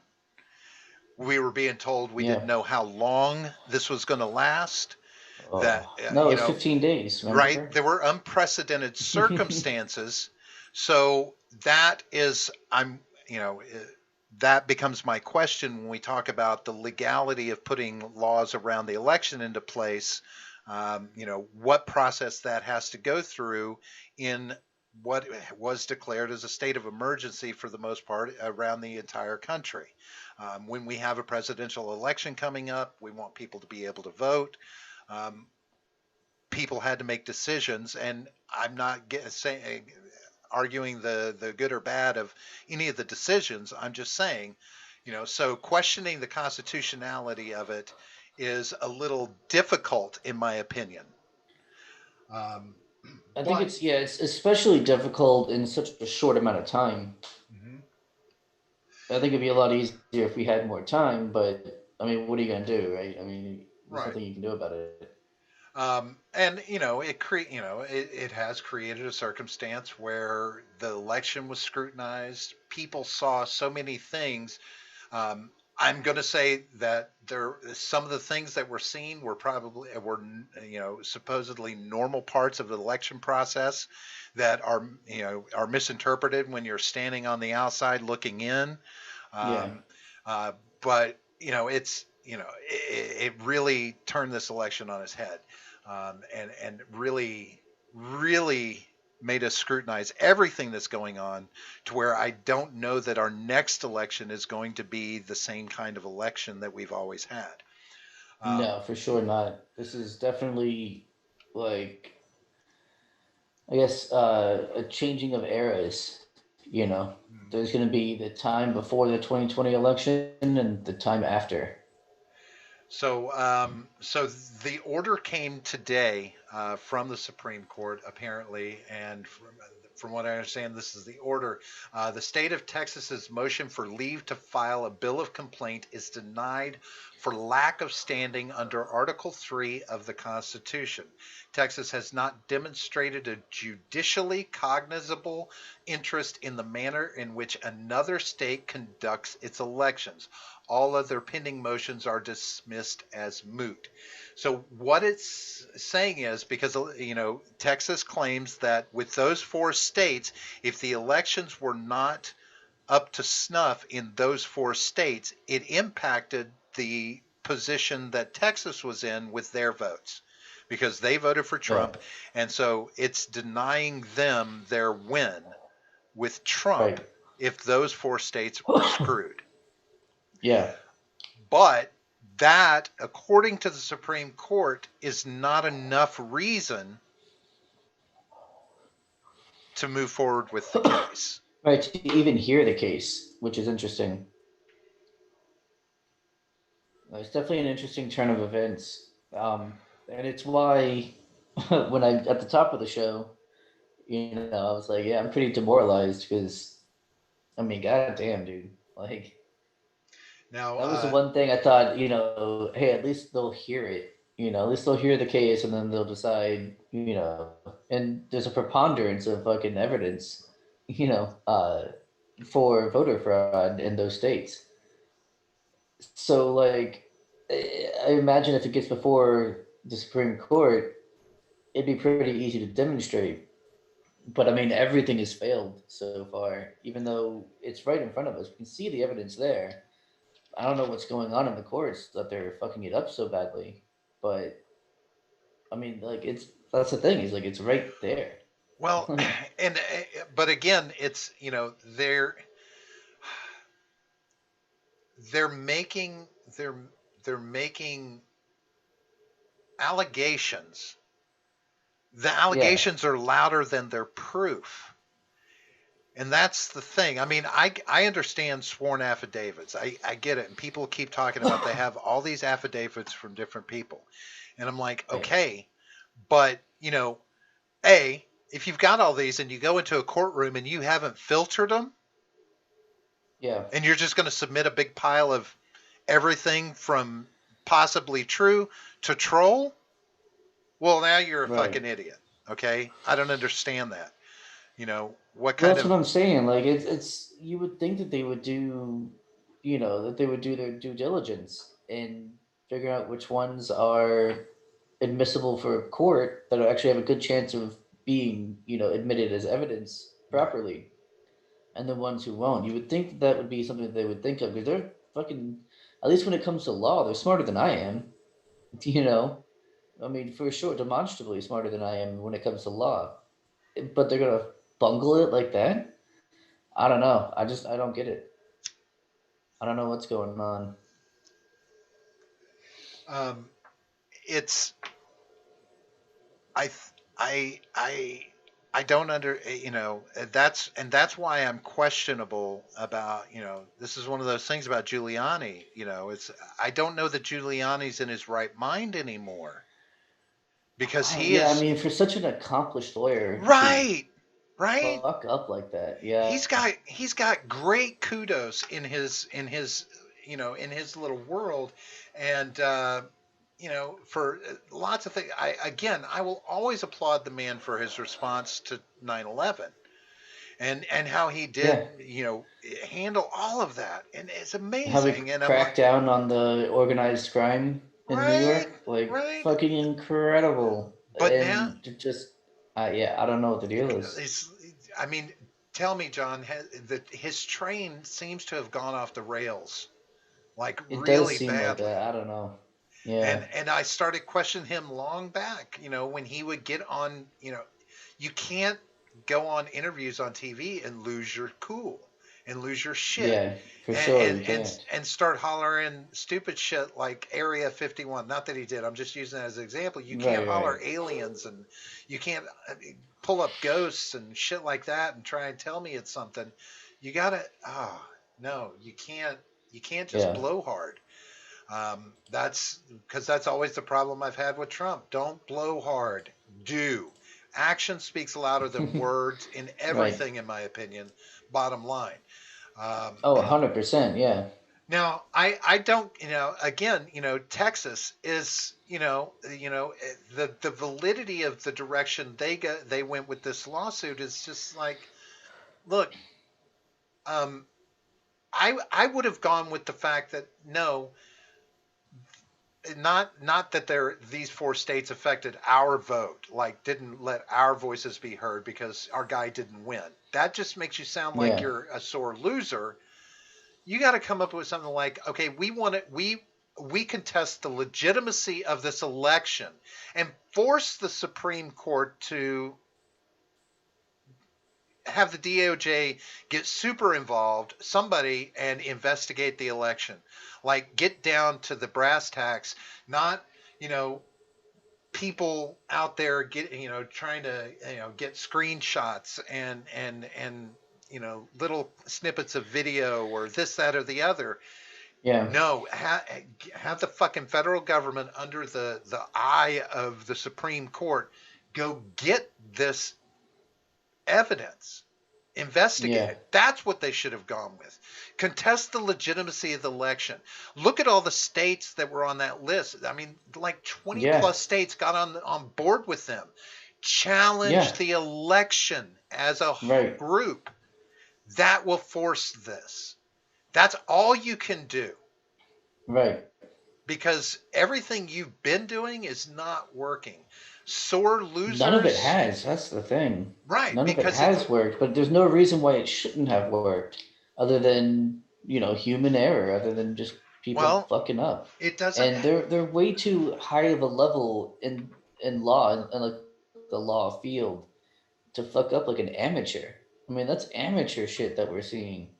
Right. I don't get it. I mean, Sidney Powell. I mean, look at the fucking monumental moment she had when she was coming out, here she comes, she's got it. She's gonna show how the software was fraudulent, and it was a big setup, and it's it's corrupt from the ground up, and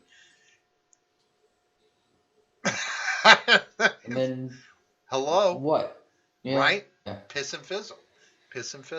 Yeah. And this is what keeps happening, and I don't understand it. Helton says, back on secession real quick, he says, peaceful secession is the best route for all of America. The blue states laugh at us at the red states and think that we are dumber than them. So it is win-win for all. Secession means these jackasses can stay in their own damn echo chamber and they can stop worrying. Yeah, but it's jackasses. But it's I don't know. The landscape of secession doesn't lead me to believe in just a whole bunch more states. Something different would happen. It would be kind of a weird fucking thing. Yeah, I mean, hopefully it would be all the mostly red states getting together and not just like different autonomous states, But I am going to say this. I kind of get the impression from the most part that people in the red states think that all the people in the blue states are dumber than them too. So I mean, it's kind of a give and take, right? Maybe, but there is a certain smugness that comes with the blue states or lefties, people who live in cities. There's a certain smugness. Like, it's not just that the people in red states are dumber; they're also beneath. They're also beneath them. Like, you're just not as much of a person as I am. There's a lot of that happens. Sure. Which I don't think you're going to see from the other side. Definitely that. Oh well, you're just a dumb lefty or whatever. That absolutely that happens 100%. But there's not as much of that smugness that happens. Well, you grew up in elitism. You grew up in the South, right? Yeah. So I think that you know that even Southern charm can have its own smugness too as well, right? I mean for sure, yeah. But there's definitely more tact to it, right? Like the phrase, bless his heart. You know what I mean? Like that as soon as this other woman says, "Oh, well, bless his heart," they're about to talk some serious shit about that person. Yeah. Oh yeah, for sure. But and that is more tactful, right, than just being like, "Well, that piece of shit." It's like, "Oh, well, bless his heart." For sure. But there's still not like the especially because people in blue states will be generally more educated. They'll have some kind of university degree, and so anyone who doesn't have that is seen of as lesser or stupid, as opposed to just doesn't have the same education that they have. Right. That's what I mean about like the elitism. You won't find that as much in the South. You won't find as much of like the elitism that happens. Now, Helton says the changes that these states enacted caused fraudulent ballots to be in the mix, and I have to say, here's something that we should consider, in my opinion, is that one of the things about this election is changes in states because of COVID and all of this, with mail-in and all of that. It may have caused fraudulent ballots to be in the mix, but it also caused the assumption of fraudulent ballots to be in the mix. And what I mean by that is, Donald Trump's not stupid. He knows that the media is going to be fine-tooth combing him for 4 years or 8 years, however long he's president, right? So it's not going to be uncharacteristic for him to use that to his advantage. How much over this last 4 years have we heard about the election being in jeopardy, that it's going to be corrupted somehow, some way? And then with the mail-in ballots, he was very constantly in the news and on Twitter, vis-a-vis in the news, talking about mail-in ballots, how they're bad, It's going to lead to fraud, I mean, was he wrong? It's It well, certainly hold on. did. Bear in mind that is his own form. That is also a form of brainwashing, a tool by which It's poisoning the well, for poisoning sure. the well, right? So when Yeah. the election happens, based off all the previous data and information and propaganda, a lot of people walked into the election assuming there would be lots of fraud, right? Well, So in, now we look. Right. No, that's true. But you also found evidence of fraud. So regardless of how much people were going into it looking for it, they also found it. Sure, there has been And some. Ron Helton makes a good point here. There never was any Russian collusion, just media meddling for 4 years. And yeah, I think it's really interesting that Russia chose this election to not meddle at all, right? I mean, I thought, Oh don't no, they no, meddle in all of our elections? But this time, they no, were they said like, they were nah, we're involved. not going to meddle this time. No, there was Russian. Oh, no, there but was they weren't. Russian meddling and No, they Chinese weren't. meddling. China more so, or Korea. Who was it? Yeah, for some reason now it's China, but no, I mean, Oh. that's the thing is that Russian narrative disappeared as soon as Joe Biden won the election. You Right. know, now it's like, oh well, no, it was totally safe and secure this time. Absolutely. Yeah.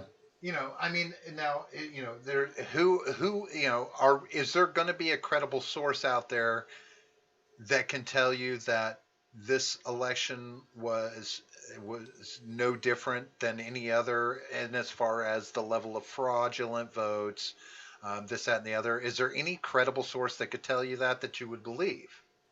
I don't know. I mean, because there have been there have been people who've come out and said, and said that this election there wasn't any more fraud in this election than they've seen in other elections. I don't know because I don't know how you can quantify that. Right. Who do you quantify as a credible source? Well, no, not even quantifying as a credible source, but how do you quantify like that this election is no different than any other? Well, if you're going through and you're finding, if you, after an election, you go through and you find X number of fraudulent ballots were cast. Right, but the thing is we were looking for it a lot harder this time than most other times. But that's not to say that they haven't seen it. Well, I see what you're saying there, but it's not like it hasn't been contested. I mean, there's contested. Elections are contested. Almost every election has some sort of contestation that goes on. Is that a word? Not necessarily contestation. Contestation. Yeah, it is. Sounds good, right? It is a word, but like, I mean, again, this one was more scrutinized than any other, and the other ones, okay, contestation. I don't know. Think about Florida. We've looked at elections a lot closer since Florida's debacle. Right. That was just a simple recount. In the case of like was Gore, it simple? Because in the case of Gore and Bush, how many votes did they find after the fact? Remember the whole scandal? I'm talking about 2000. I'm talking about 2000. Are you talking about Gore? Gore and Bush. Yeah. Remember they said that they found like 3 boxes full of ballots after the election at some point after it had been called for Bush and the recount. I don't remember that, but I was also 10 years old. Yeah, there was supposedly a whole bunch of ballots found that had been gotten rid of. That would have given really given it to Gore, like it would have made the difference in the win, and there was a whole scandal over that. So I guess it's not a new tactic then. Right. So, but that's my, I mean, when it's all said and done. That's 3 boxes. That's not like a, what is it, 145,000 votes? Well, think how many ballots you could fit in one file box. Different. You can fit a lot of paper. You can fit a lot of them. In a file box, you can fit a lot of paper in there. But still, ultimately, because, ultimately the point is like, who could you see as credible enough to tell you that the election, there wasn't enough fraud in the election to have, made a difference in it? I don't think anyone left wing or right wing now could convince me of that. And I mean, that's just, just because like everyone has an agenda.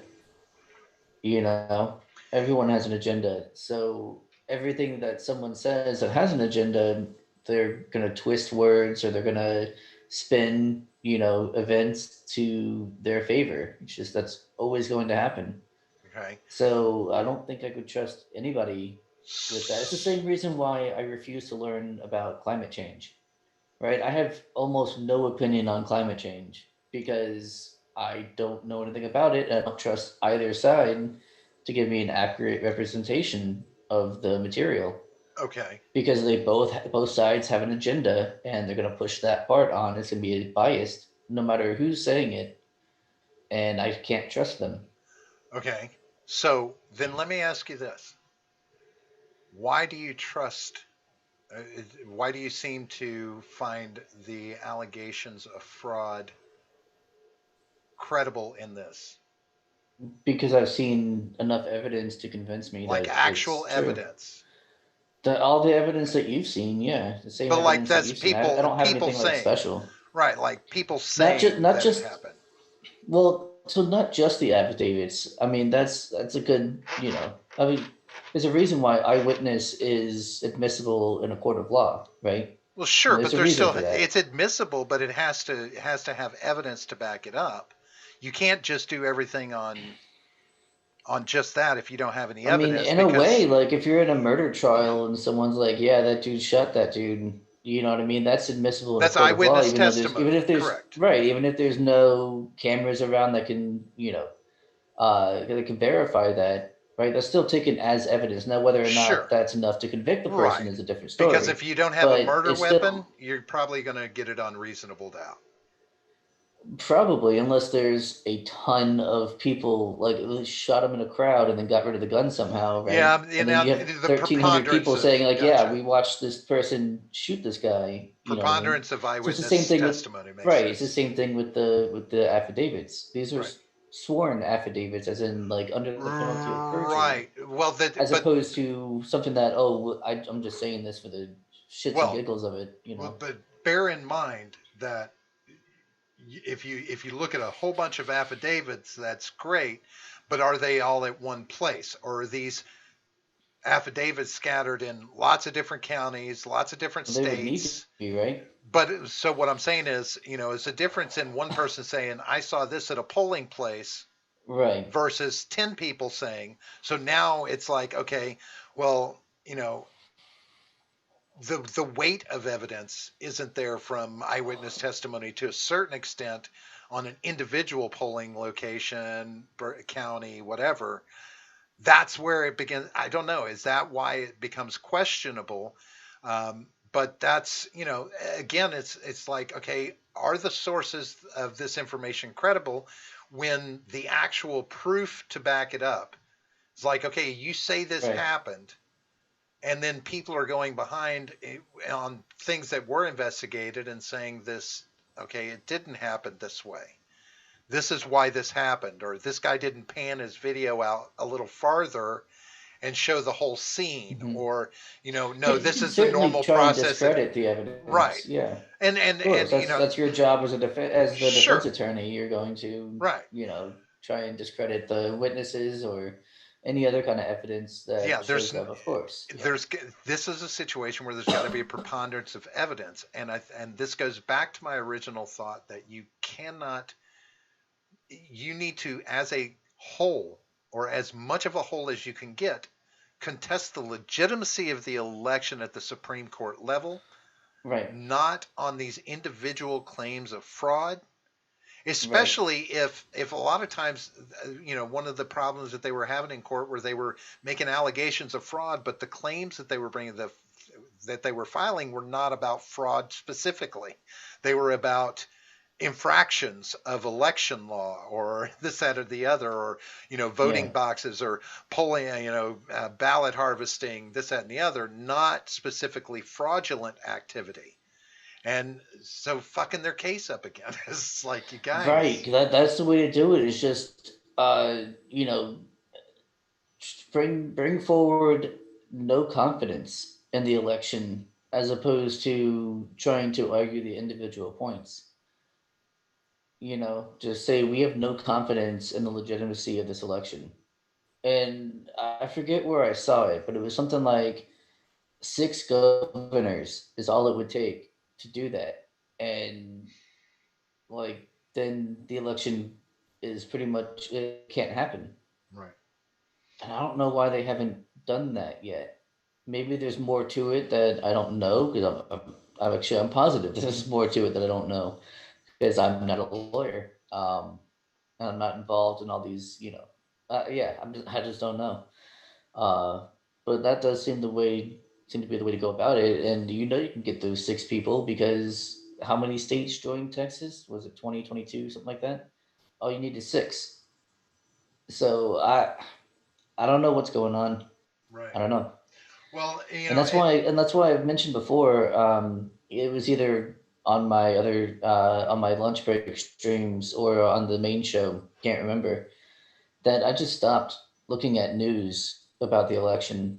I've stopped because I don't know what's going on. Neither does anyone else. And I don't know. It's just very confusing.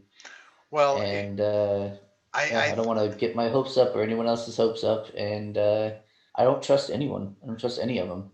Yeah, for me, it's kind of like, okay, I need to watch it unfold at least so that I know, so I'm prepared for the spark, right? Right.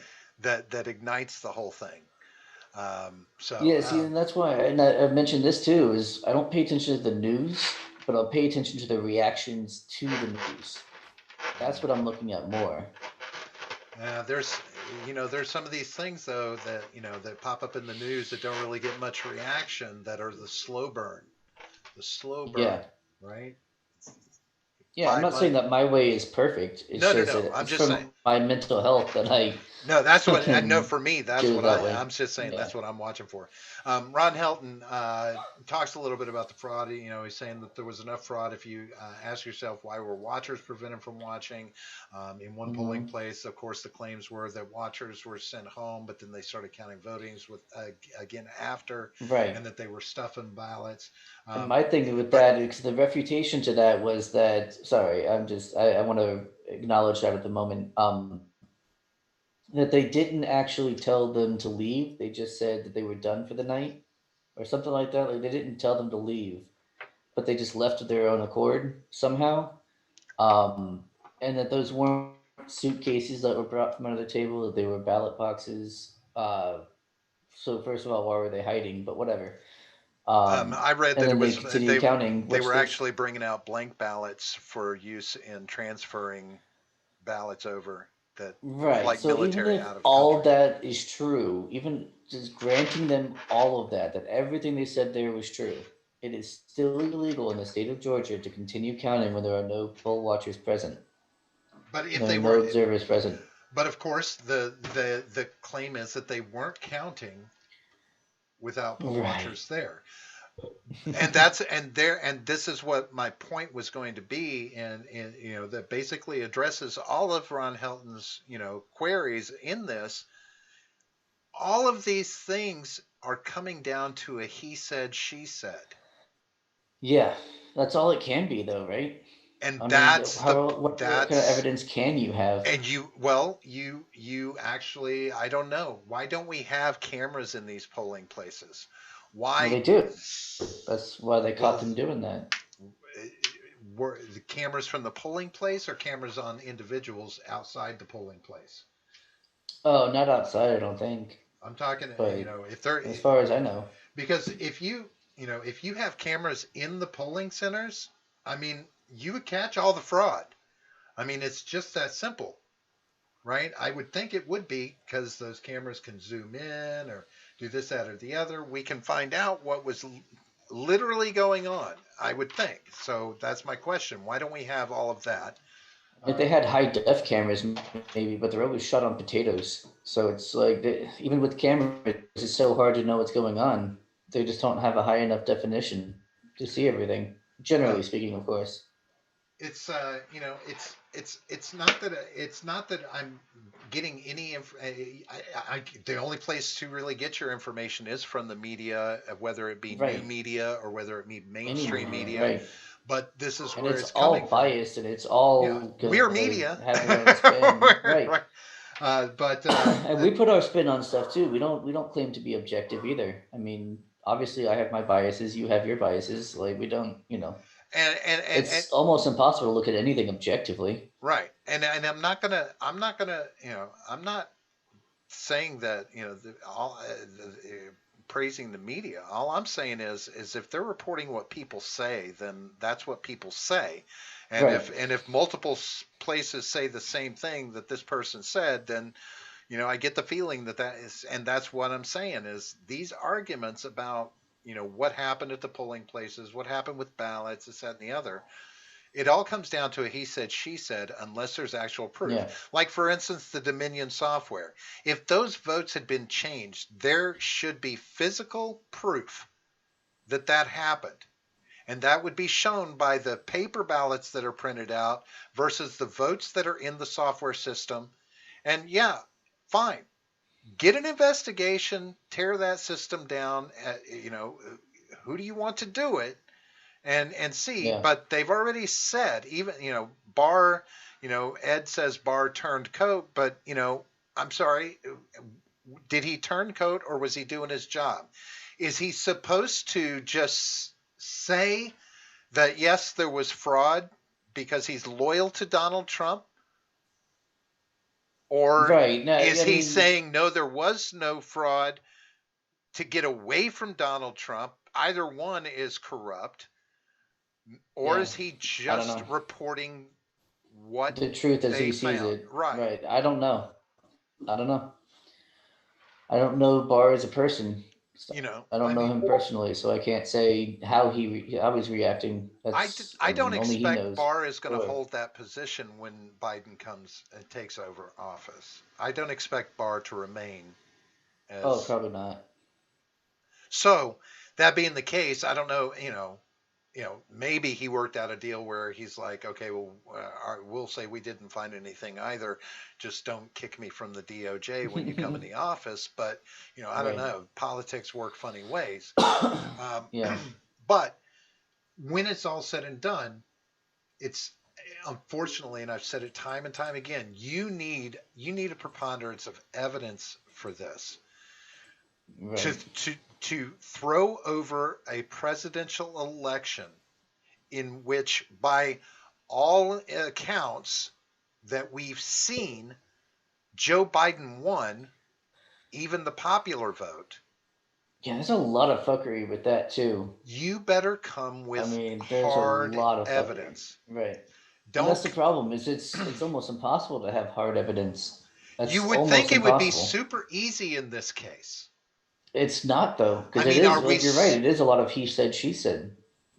So that, then, what else can you get though? then I mean, that short of someone admitting, yes, I did this fraudulent thing. Short of that, yeah. Well, you know what I mean? Like, that's what I'm saying.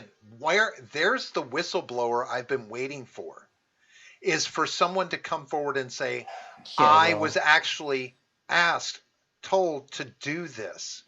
Well, that has happened, but like the USPS and things like that. Not Well, yeah, but like necessarily the guy that initiated, someone, I'm talking about somebody in like that guy at the post office. Somebody from the Dems came to me and asked me to do this.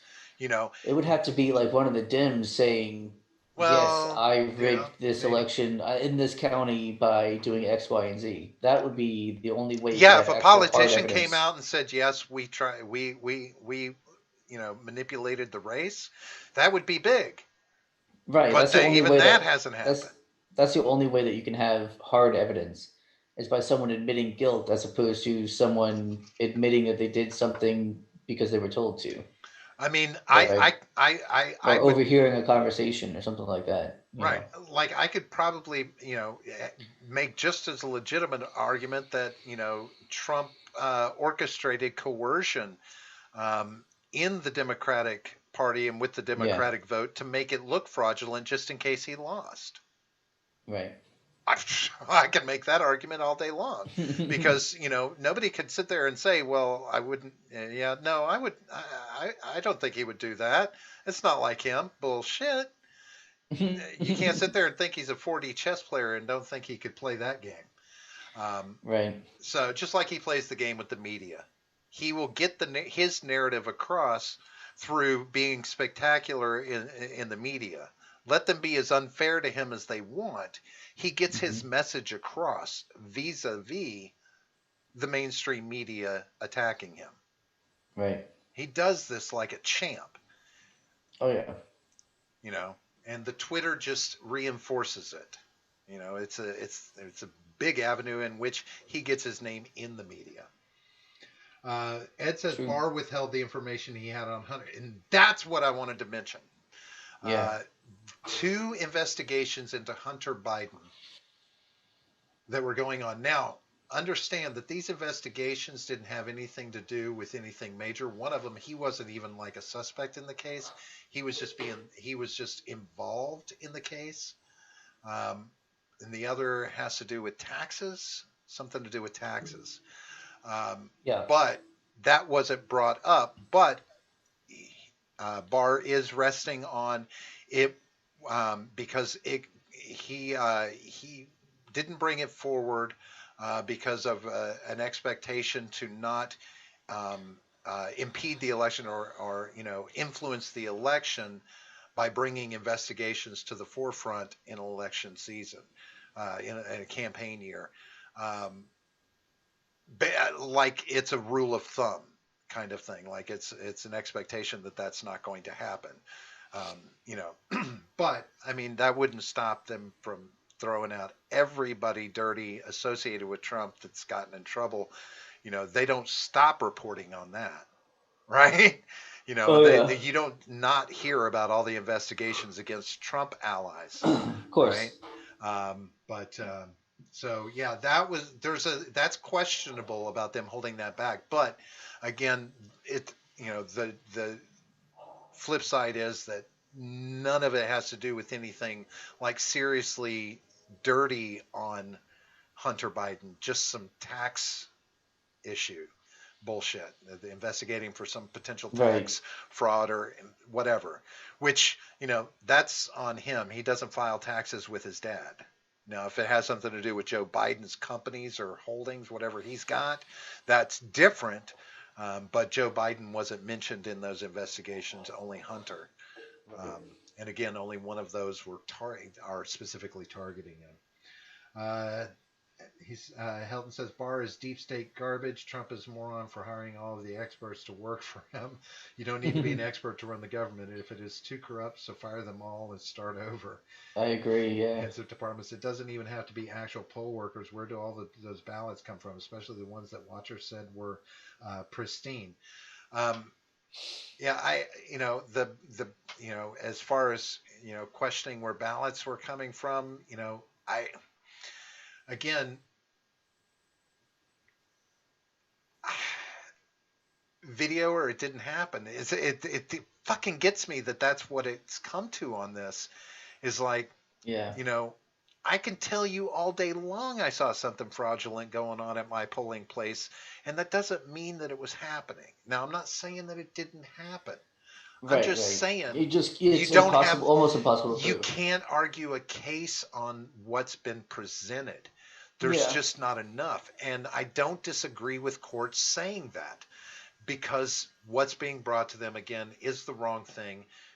States, all the red states, get fucking together and file an action for delegitimization, that it was not a legitimate election. That's all you can do. Right.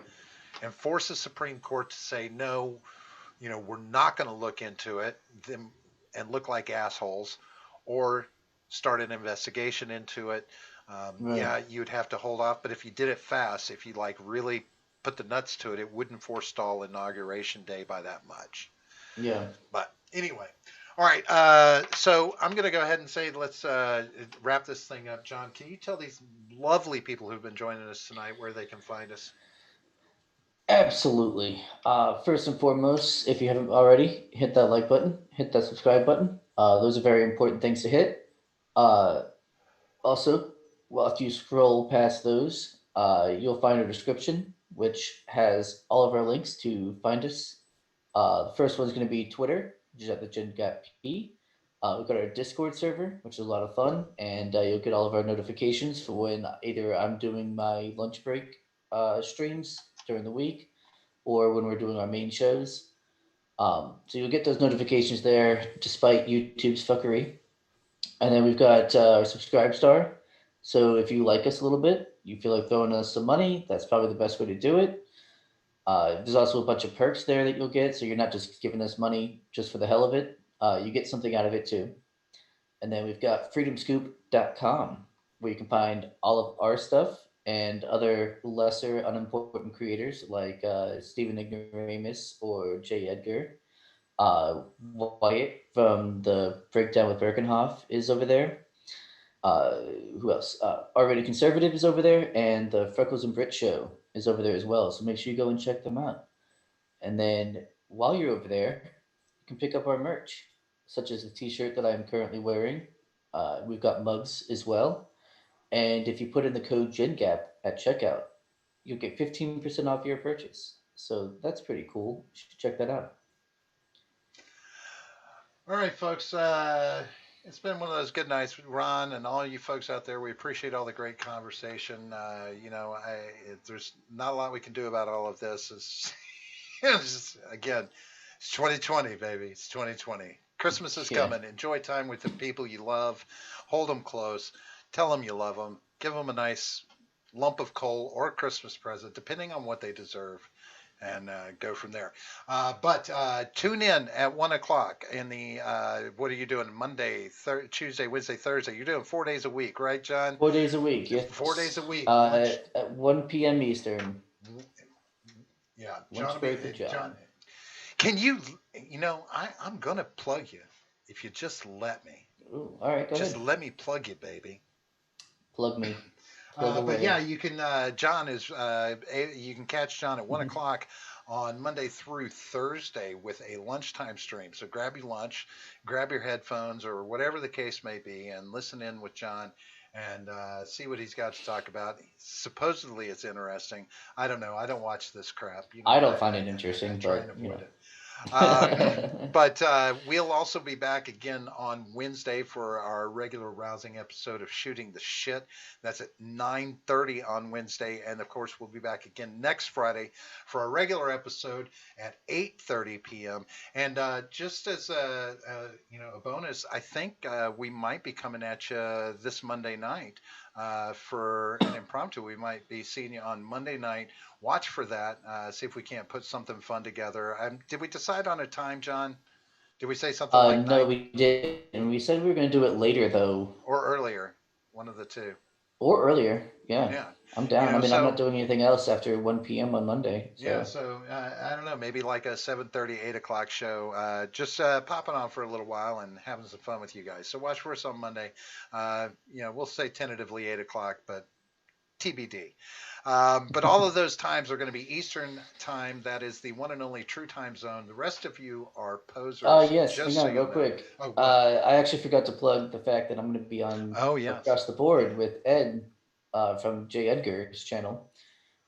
Tomorrow at 7 p.m. I'll be showing up. I think it starts at 6:30 p.m. Eastern. I think he's going to monologue for half an hour and then bring the guest on. So make sure you check that out too. I'll post a notification in the Discord before that happens. So again, if you want to know where we are, what we're doing, and at what time, Discord is the place to go because you always get the notifications there. So Across the Board with Ed, 6:30 tomorrow. Check out Ed. He's our man. Well, at least we think he's a man. We're pretty sure he is. Pretty sure. The reports are still out. It hasn't been peer reviewed yet. All right, so we're going to get the hell out of here. We'll catch you folks next time around. John, thanks for stopping by. You folks have a wonderful night. Peace out. See you guys. The one in you.